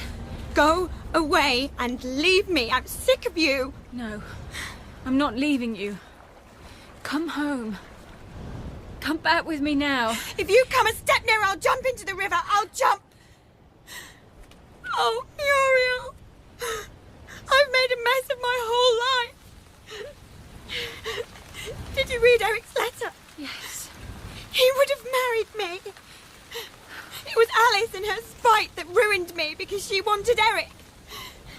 So she told me he had married Sissy Bradfield and showed me a newspaper announcement, and I believed her. Come back with me now. You're getting soaked through. And I thought, if I'd been cheap with one, I'd be cheap with them all. I led Ben on. He was such a baby, terrified of his father. But Eric, you don't know what it's like to love a man. I couldn't have turned Eric down. That's why we went to Scarshaven together. Just the once. Come on. Come home. Oh, Mew. I can't go back. I can't even kill myself. What shall I do? We'll go away together. I'll make Father let me have some money and I can get work. Muriel? Is that you? Don't let him hurt me, don't. Connie? Leave me alone, Ben. You leave me alone. I shan't hurt you. I just want to ask you something. What? When did you last see young fellow? Eric. Aye. In the summer before I went on leave. How so? You fooled me properly, didn't you? But Ben! You laughed and mocked at me. Treated me like a lad without pride and honour. Then, when young fella let you down, you found that I were mad enough to give his child my name. Ben, that's not true! Not? I saw Eric in the summer, but I only went with him in the March. I swear it. When is child coming? April. How many other lovers did you have before this fella? None. Is young true, Muriel? Yes. I'm sure of it. The baby is yours, Ben. If Jon's fault's what you tell me, It's not. well then, I reckon you better come home out at wet. Do the others know? No, and they won't. This is our affair. Come on, Connie. Come home. I want my child.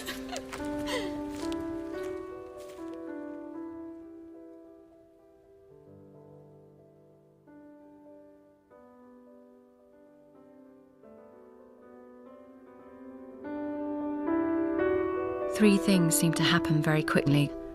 Connie caught a severe chill. The doctor came several times, and then Mother arrived. I can't help thinking that there was some grave irresponsibility. Knowing how careless she is, you never ought to have let her go out alone. Connie's chill had now turned to pneumonia, and I felt myself shrinking into the shadows.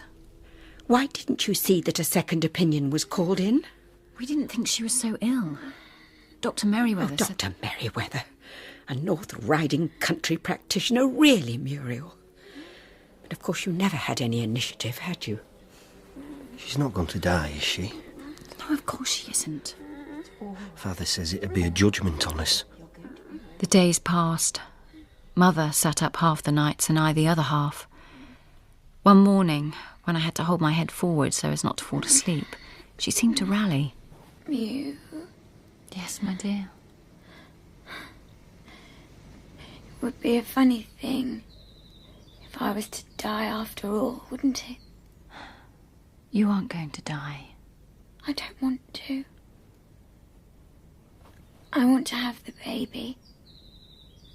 And I'd like a house of my own and a little Ford car so Ben and I could go out. Of course you will.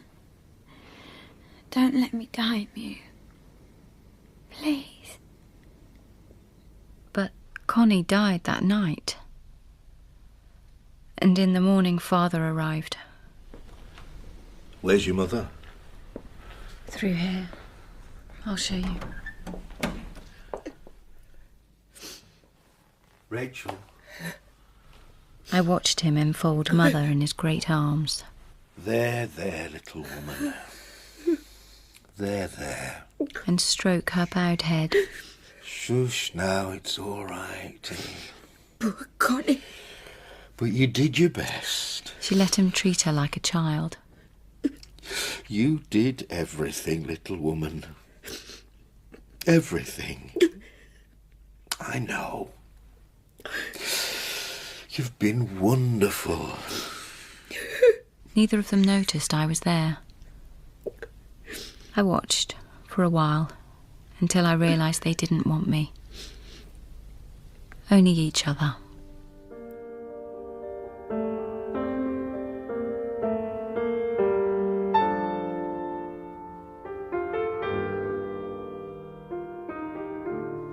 They promise us all sorts of things. Happiness, success, adventure. And we listen. We think that we are moving on towards some strange, rich carnival and we follow. Then suddenly we find ourselves alone in a dull, crowded street with no one caring and our lives unneeded and all the fine things that we meant to do, like toys that a child has laid aside. The war is over. The men are coming home. Godfrey Neal amongst them. The wound he sustained was a slight one, and he spent most of the war in the relative safety of a German prisoner of war camp. Connie's baby would have been 3 years old now.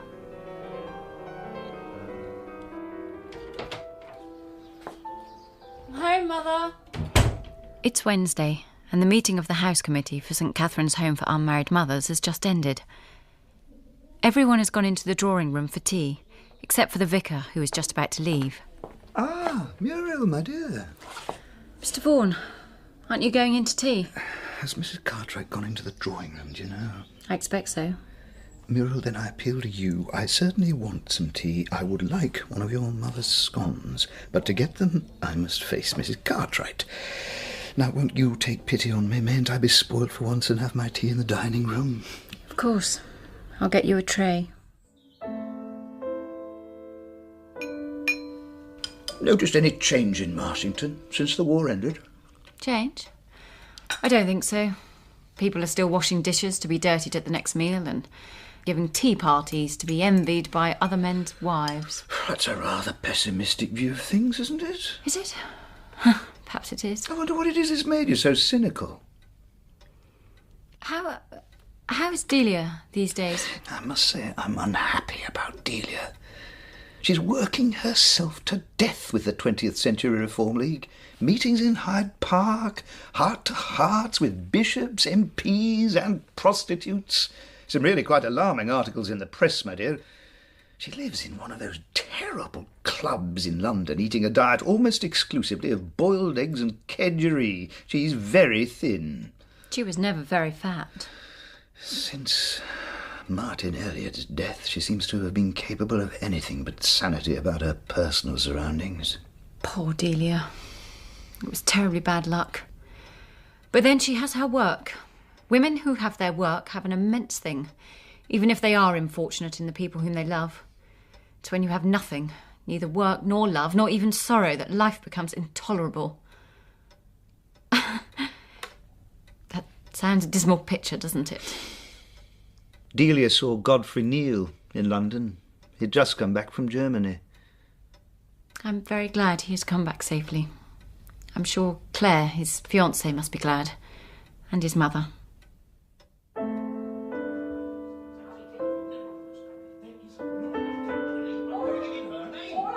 Oh dear. Try to take no notice. It'll pass. What's it about this time? I gather that your father wants to invest some money in your name to avoid super tax. I heard them talking earlier. And your mother thinks she ought to have it. Aunt Beatrice, Mother's sister, was staying with us on a visit. Mother doesn't like Father doing things for me, does she? Well, your mother gave up a great deal for your father. Our family weren't at all pleased at a Bennet marrying a Hammond. But she loved him very much, didn't she? Oh, and he thinks her wonderful. Her influence has always been splendid over your father. Because she always carries things off. What? That's the quality he most admires in her, I'm afraid. That's why he's been less certain of her lately. Why they're rowing so much now, because he isn't certain anymore whether she's going to carry things off. Oh, I don't quite see. Me, for instance. It would be a terrible thing if, after all, she never got me married off, wouldn't it? Oh, but dear, of course you'll marry one day. Will I? Look at me. I'm nearly 30. Nobody has ever proposed to me yet. You will marry, I am sure. Marriage is the crown and joy of a woman's life, what we were born for. To have a husband and children, a little home of your own. Of course, there are some of us to whom the Lord is not pleased to give this. I'm not complaining. And it's all right when you're young, there's always a chance. And when my dear mother was alive and I had someone to look after, I couldn't have been happier. But it's when you grow older and the people who needed you are dead and you haven't a home nor anyone who really wants you. And you hate to stay too long in a house on a visit. I'm sure they're very kind to me here. Aunt Beatrice. I used to pray every night that I should never come to a time when nobody wanted me.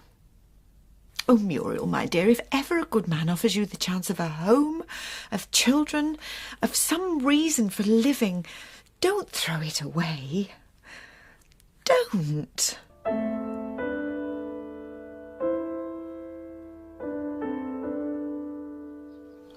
Muriel, I'm so glad you could come. Delia was home from London, visiting her father at the vicarage. We're in the library. Come on through. Ah, Muriel, good to see you. Mr. Vaughan. Well, if you'll excuse me, I'll take my tea through to my study and leave you to talk. I have a sermon to prepare. Cigarette? No, thanks. Don't mind if I do you? Of course not. Got into rather a bad habit of doing it too much lately.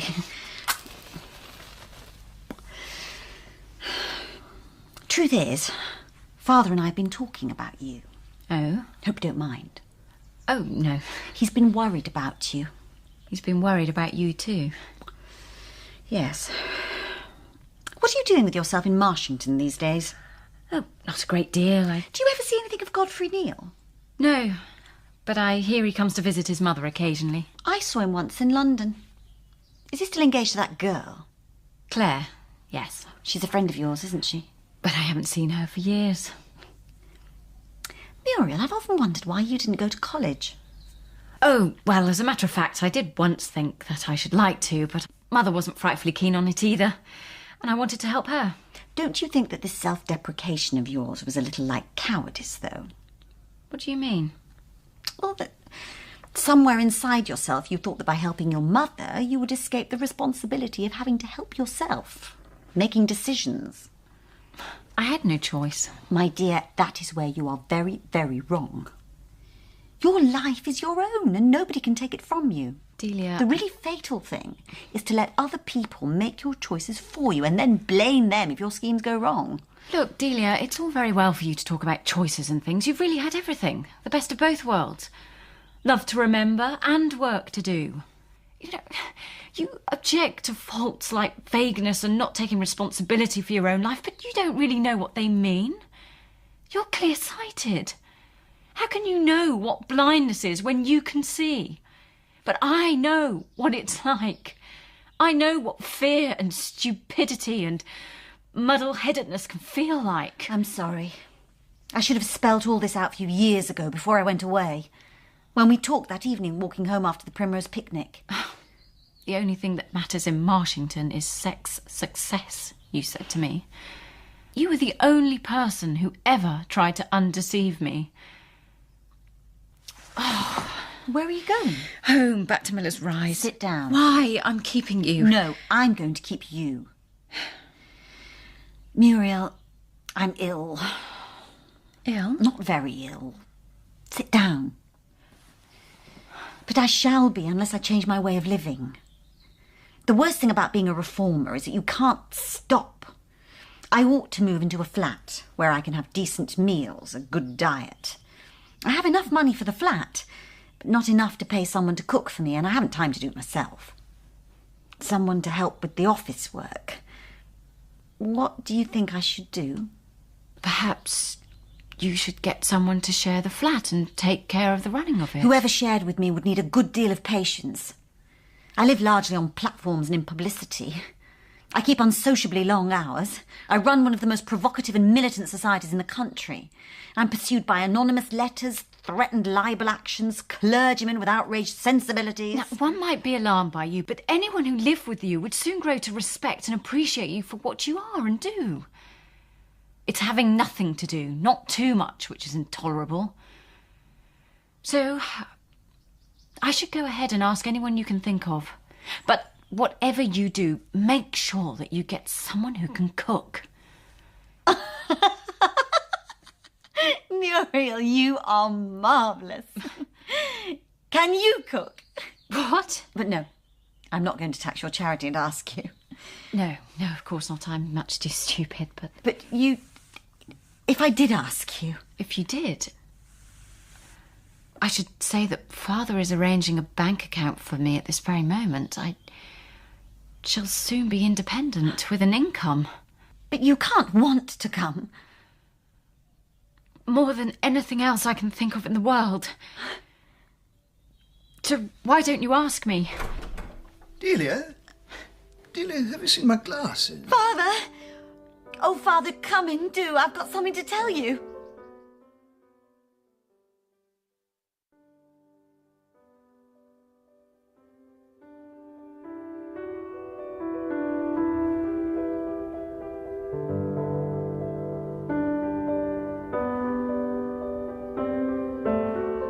Naturally, you would not be expected to consider me, Muriel dear, but when you think what Delia's 20th Century Reform League is, and how immensely people criticise it... I've heard that the new branch started in Kingsport has already upset the Vicar of St Simeon's. Because several of the... Of course, Mother was unwilling for me to leave Marshington, but my plans to join Delia in London were made. And I knew that she would sing an entirely different song to Lady Granger and Mrs Marshall Gurney when they all met over the bridge table.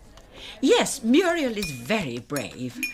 I do feel it's so very wrong of mothers these days to stand between their daughters and progress. The girls nowadays are doing such splendid work. Of course, it needs a certain amount of brains, but Muriel always was excellent with figures. I had half hoped Delia would meet me at King's Cross and tell me she'd found us a lovely flat in a convenient part of London. Instead, I took a rattly old taxi to the gloomy hostel Delia was staying in, where I was given a room called the Morgue, and told that Delia was ill. Come in. I found her sitting up in bed, dictating letters to an obviously intimidated secretary. Demonstration proposed to take place on... Muriel, hi, take a pew. Proposed to take place on July 15th will be postponed in order that answer from the Home Secretary may be first received. We will keep you informed of any further developments. Yours, blah, blah, etc. Got that? Yes. Right, send it immediately. Found us a flat yet, Muriel? No. Well, you'll have to do it. I can't. Get a furnished one. I'll give you the address of some agents in Bloomsbury.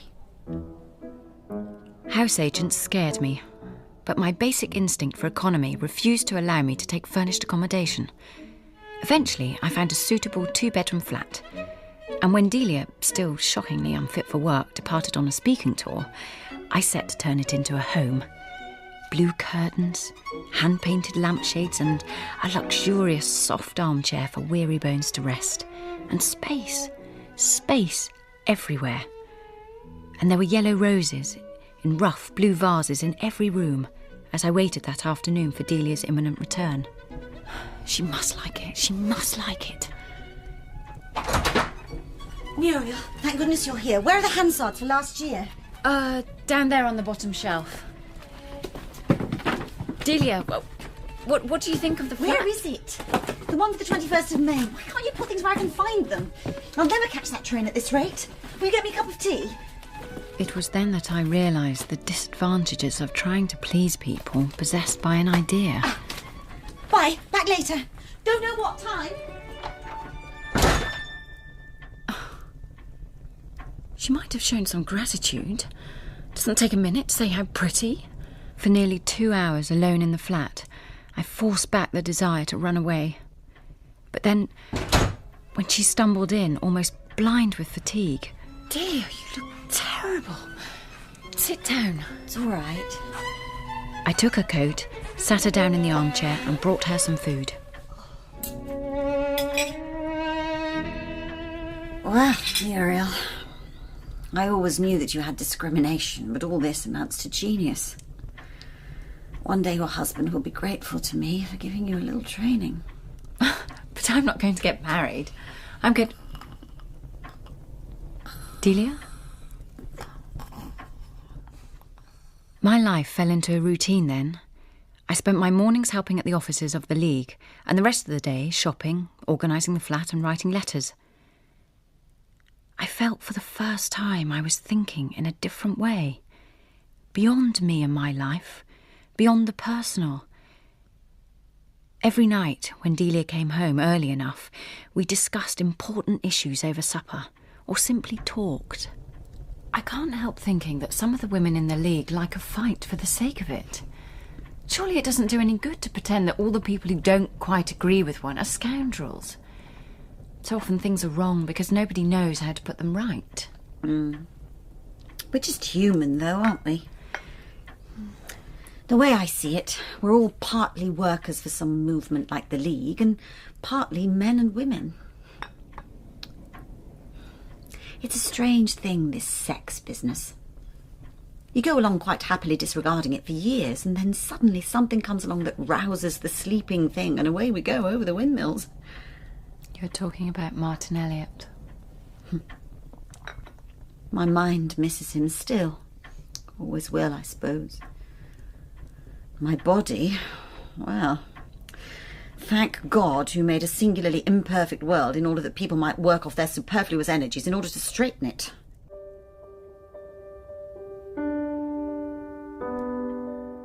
Early evening, sometime later, and I'm sitting by the fire waiting for Delia. The table is laid for 2. I'm thinking this must be one of Delia's callers. Someone needing help from the Reform League. Good evening, is Miss Vaughan in? Godfrey Neal. It was so dark in the passageway, he didn't recognise me. I'm afraid Miss Vaughan is out. Muriel Hammond? By all that's wonderful. What are you doing here? He's taller than ever. His thin, sun-tanned face smiles down as it did from the lorry at Scarborough. Won't you ask me to come in? Or shall I be in the way? He follows me into the sitting room. His nearness, his familiarity raise 1,000 instincts and emotions that I thought long dead. You were just going to have your dinner. I had thought that Delia would catch the 5 o'clock train. That meant she would have been home by now. But she must have missed it. So she won't be back until about 11. Are you staying here then? I live here. Didn't you know? No. I've only seen Delia once since I left Germany. Look, are you doing anything tonight? No. Then won't you come out and have some dinner with me? I missed the last train for Kingsport, and it's rotten spending the evening alone in a hotel.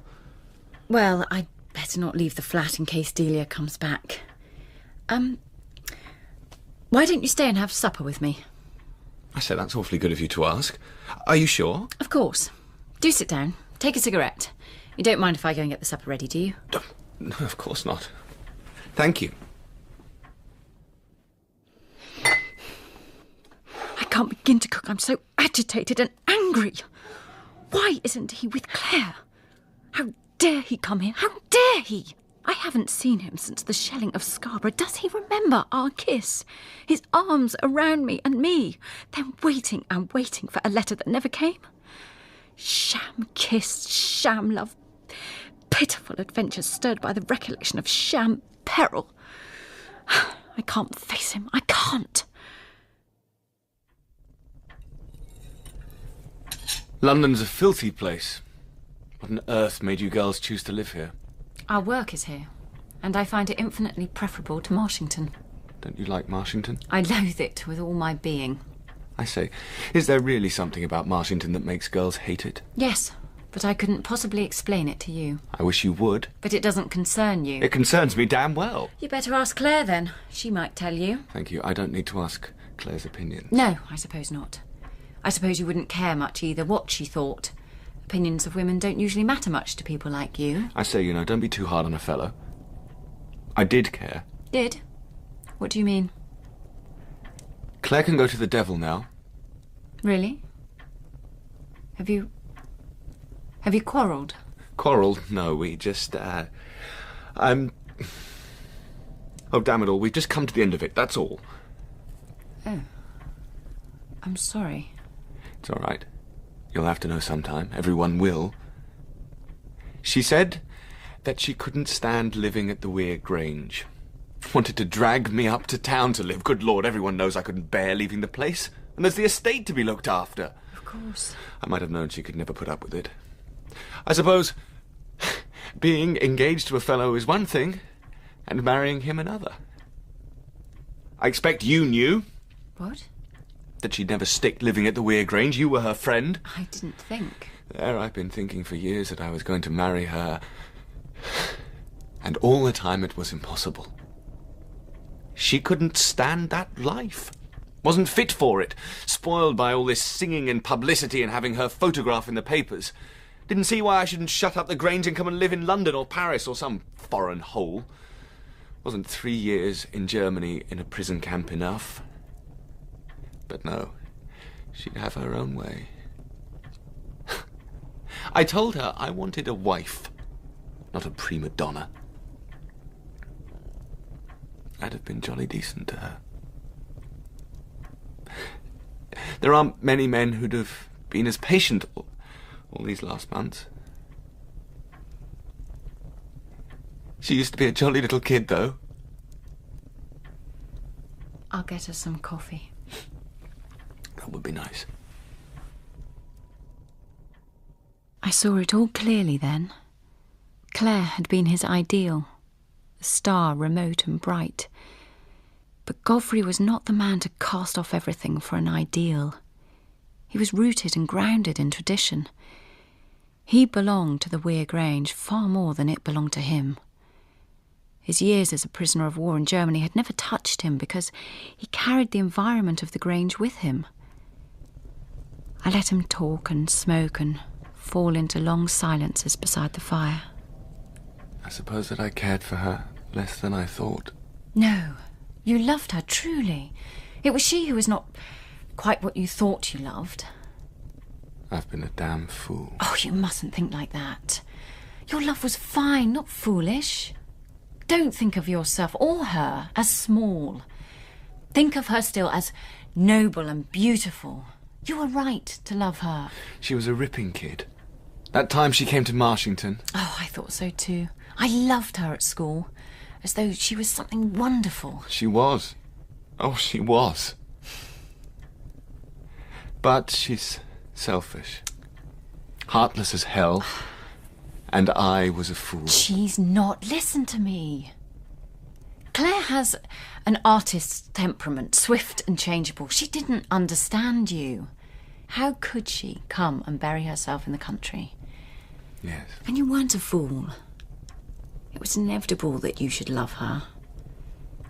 But it would have been wrong to try and make her your wife. Your wife must be quiet and controlled, understanding the ways of country life and the requirements of a house like yours. However much Claire had wanted to, she couldn't have done that. You're right again. She couldn't. I say, you've been marvellous, Muriel. I'm awfully glad you were in. You've been more decent than I can say. It's after 10. I really must go. Thank you. I felt that I had to tell someone. It's not the sort of thing, though, that you can talk over with another fellow quite. And I can't tell Mother much. She hates to think that I've been upset. I'm so glad that you came. His niceness, his simplicity moved me deeply. When he had gone, the room was full of his presence. The scent of tobacco smoke, the crumpled cushion in his chair, the ash that he had spilled onto the hearth. I sat on the floor and leaned against the chair, and I gazed into the fire for a long, long time.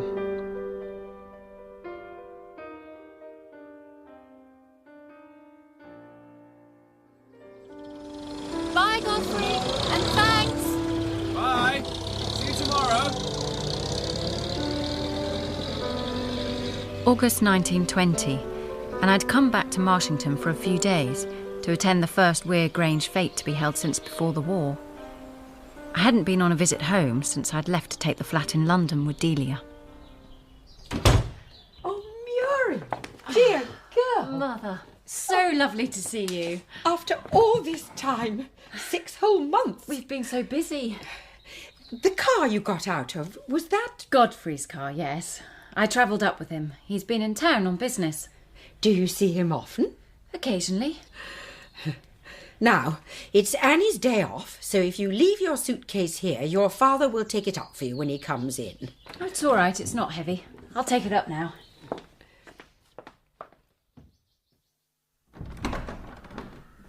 Delia didn't travel with you?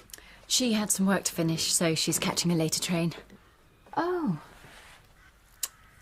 A photograph of Connie. I haven't seen this one. You have? It's that nice snap someone took just before she went up to Thrale. Oh, she looks so happy. I had it enlarged and framed. It's probably the last time she was truly happy. I thought you might like it. Mother, you remember that frightful night when she came home suddenly with no warning and told us about the baby? How could I forget? You and she talked together. Yes. She was so upset. Mother, Connie never wanted to marry Ben. With all her being, she didn't want to. It was Ben's child she was carrying. It was the only right thing for her to do. But she could have just not married him, just not... It was madness. No one else would have married her after that. No one, ever. She would have been ruined. And from the paleness of her face and the sudden haunted look that came into her eyes, I knew for sure something which I had long suspected. That my mother had been aware of Connie's love for Eric Fennington when she forced her to marry Ben Todd. So Connie's death had been avoidable. I did it for the best. Well, she couldn't just take the child away and live blatantly alone with it now, could she? The shame would have been terrible. For all of us. Muriel? Yes, it's all right. I understand, Mother. I understand.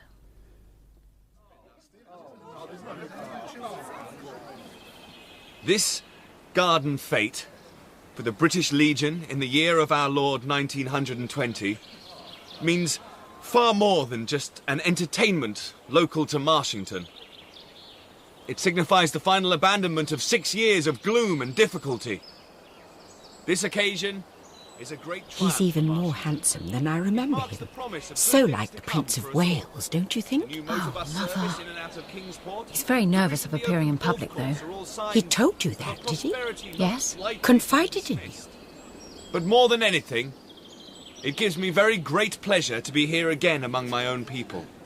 So now, without further ado, I declare this fete open once and for all. We've got the perfect weather for it. Let's get on with it. Oh, well done, Godfrey, well done. Well done. The crowd disperses.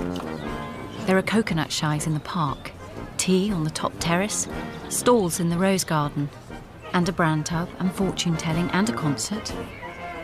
I find myself handing tea and cakes to Mother, Lady Granger and Mrs. Marshall Gurney. She was just telling me how charming you look in that particular shade of mauve, my dear, and asking if you saw much of Godfrey in London. So I told her you seemed to be together quite a bit since he broke off his engagement to Claire, and I could see she was thinking, well, you know. And I knew exactly what Mother was thinking. Mr. and Mrs. Hammond request the pleasure of your company at the marriage of their daughter Muriel with Mr. Godfrey Reginald Mardle Neal at Holy Trinity Church, Marshington, and afterwards at Miller's Rise.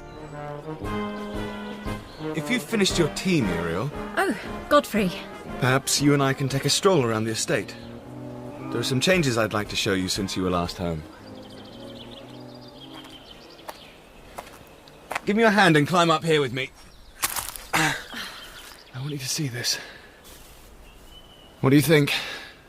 It's lovely. You don't think it's a lot of sentimental rubbish? What? Liking the old place so much as I do and all that. Of course I don't. Who could? You're a very lucky man to have all this. It gets into your blood, doesn't it?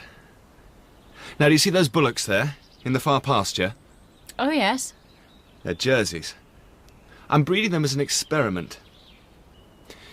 You know, there were times during the war when I used to get the idea that I might never come back to it. Never see it all again. And I used to lie awake at night and sweat with fear. I do believe it. It gets to you, you know. It gets to you. Well, I was born to it.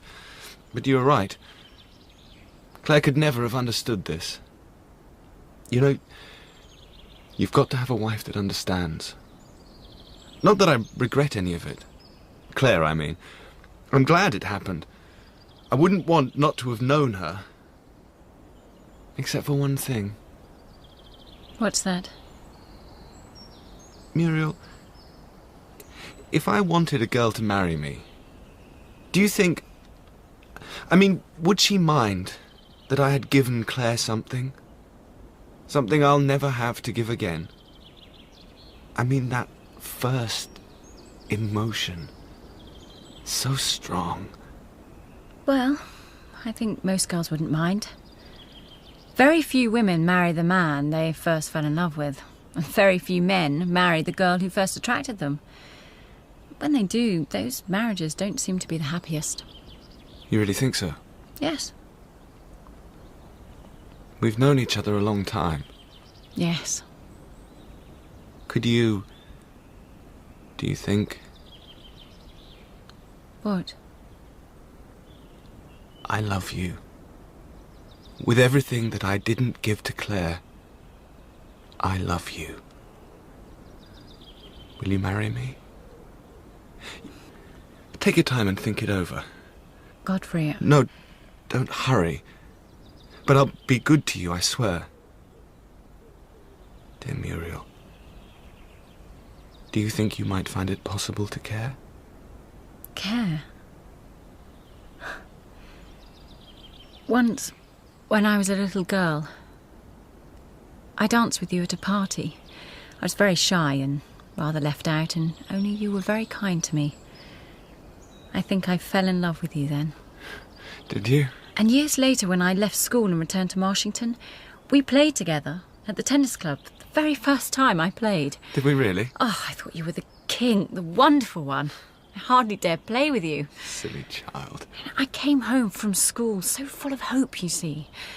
My head was filled with dreams about love and service, and I threw myself into life of Marshington. But, do you know, things didn't turn out as I expected.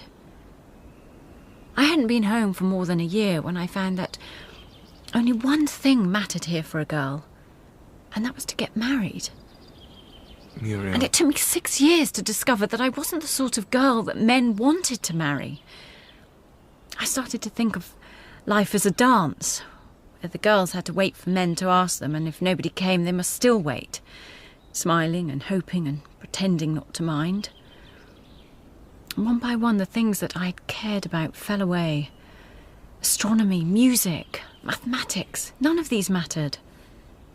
There was only one thing that mattered, and I had not got it. That's not true. Oh, you were always polite and kind.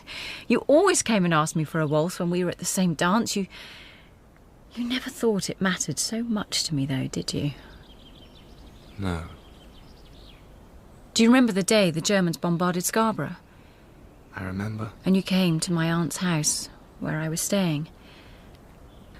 You kissed me. I thought of nothing else, day and night. You, the splendid Prince of Marshington, had kissed me. Perhaps you might come to care for me, and I waited for a letter from you. Waited. Until your mother told me you had got engaged to Claire. I didn't know. I didn't. And then my sister Connie died, and I found there was just nothing left. Nothing. The end. If it hadn't been for Delia, I should have died. Not with my body, but my mind. A perfect marriage might be a splendid thing, but that doesn't mean that the second best thing is an imperfect marriage. Look here, I'm sorry, Muriel. I had no idea. But we'll make our marriage perfect. We will. Dear Godfrey, if you had asked me any time during the past 12 years until last winter, I would have married you without hesitation. What are you saying? You are a dear man, and I like you immensely, but... What? It's too late. Is there someone else? No, look. You like me, I know, but not more than you could like lots of women. That's not true. You would like to marry what you think is me, but I am not what or who you think. To begin with, I can't stand Marshington. And that Ware Grange is a heavenly place, but it's not for me. But why? How did you get like this? I'm just myself now, that's all. I found that out in London. I've actually got tastes and inclinations and a personality, and they're all things that you would disapprove of immensely. No. Yes. Someday, Godfrey, I may marry or I may not, but it won't be you. Once I was in love with you, but I don't love you. In fact, if I married you, I'd have to give up every new thing that has made me a person. You wouldn't. And it would be wrong. It's all that London nonsense. It's Delia. No, it isn't. It's Muriel. This is Muriel speaking at last.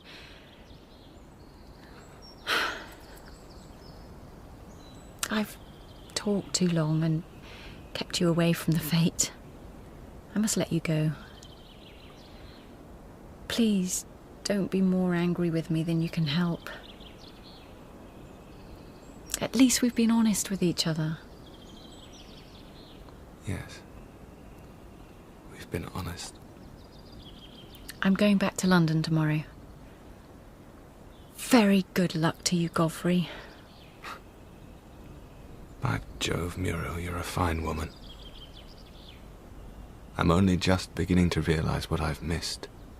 You won't remember for long. And when you do, you'll be glad that I didn't marry you.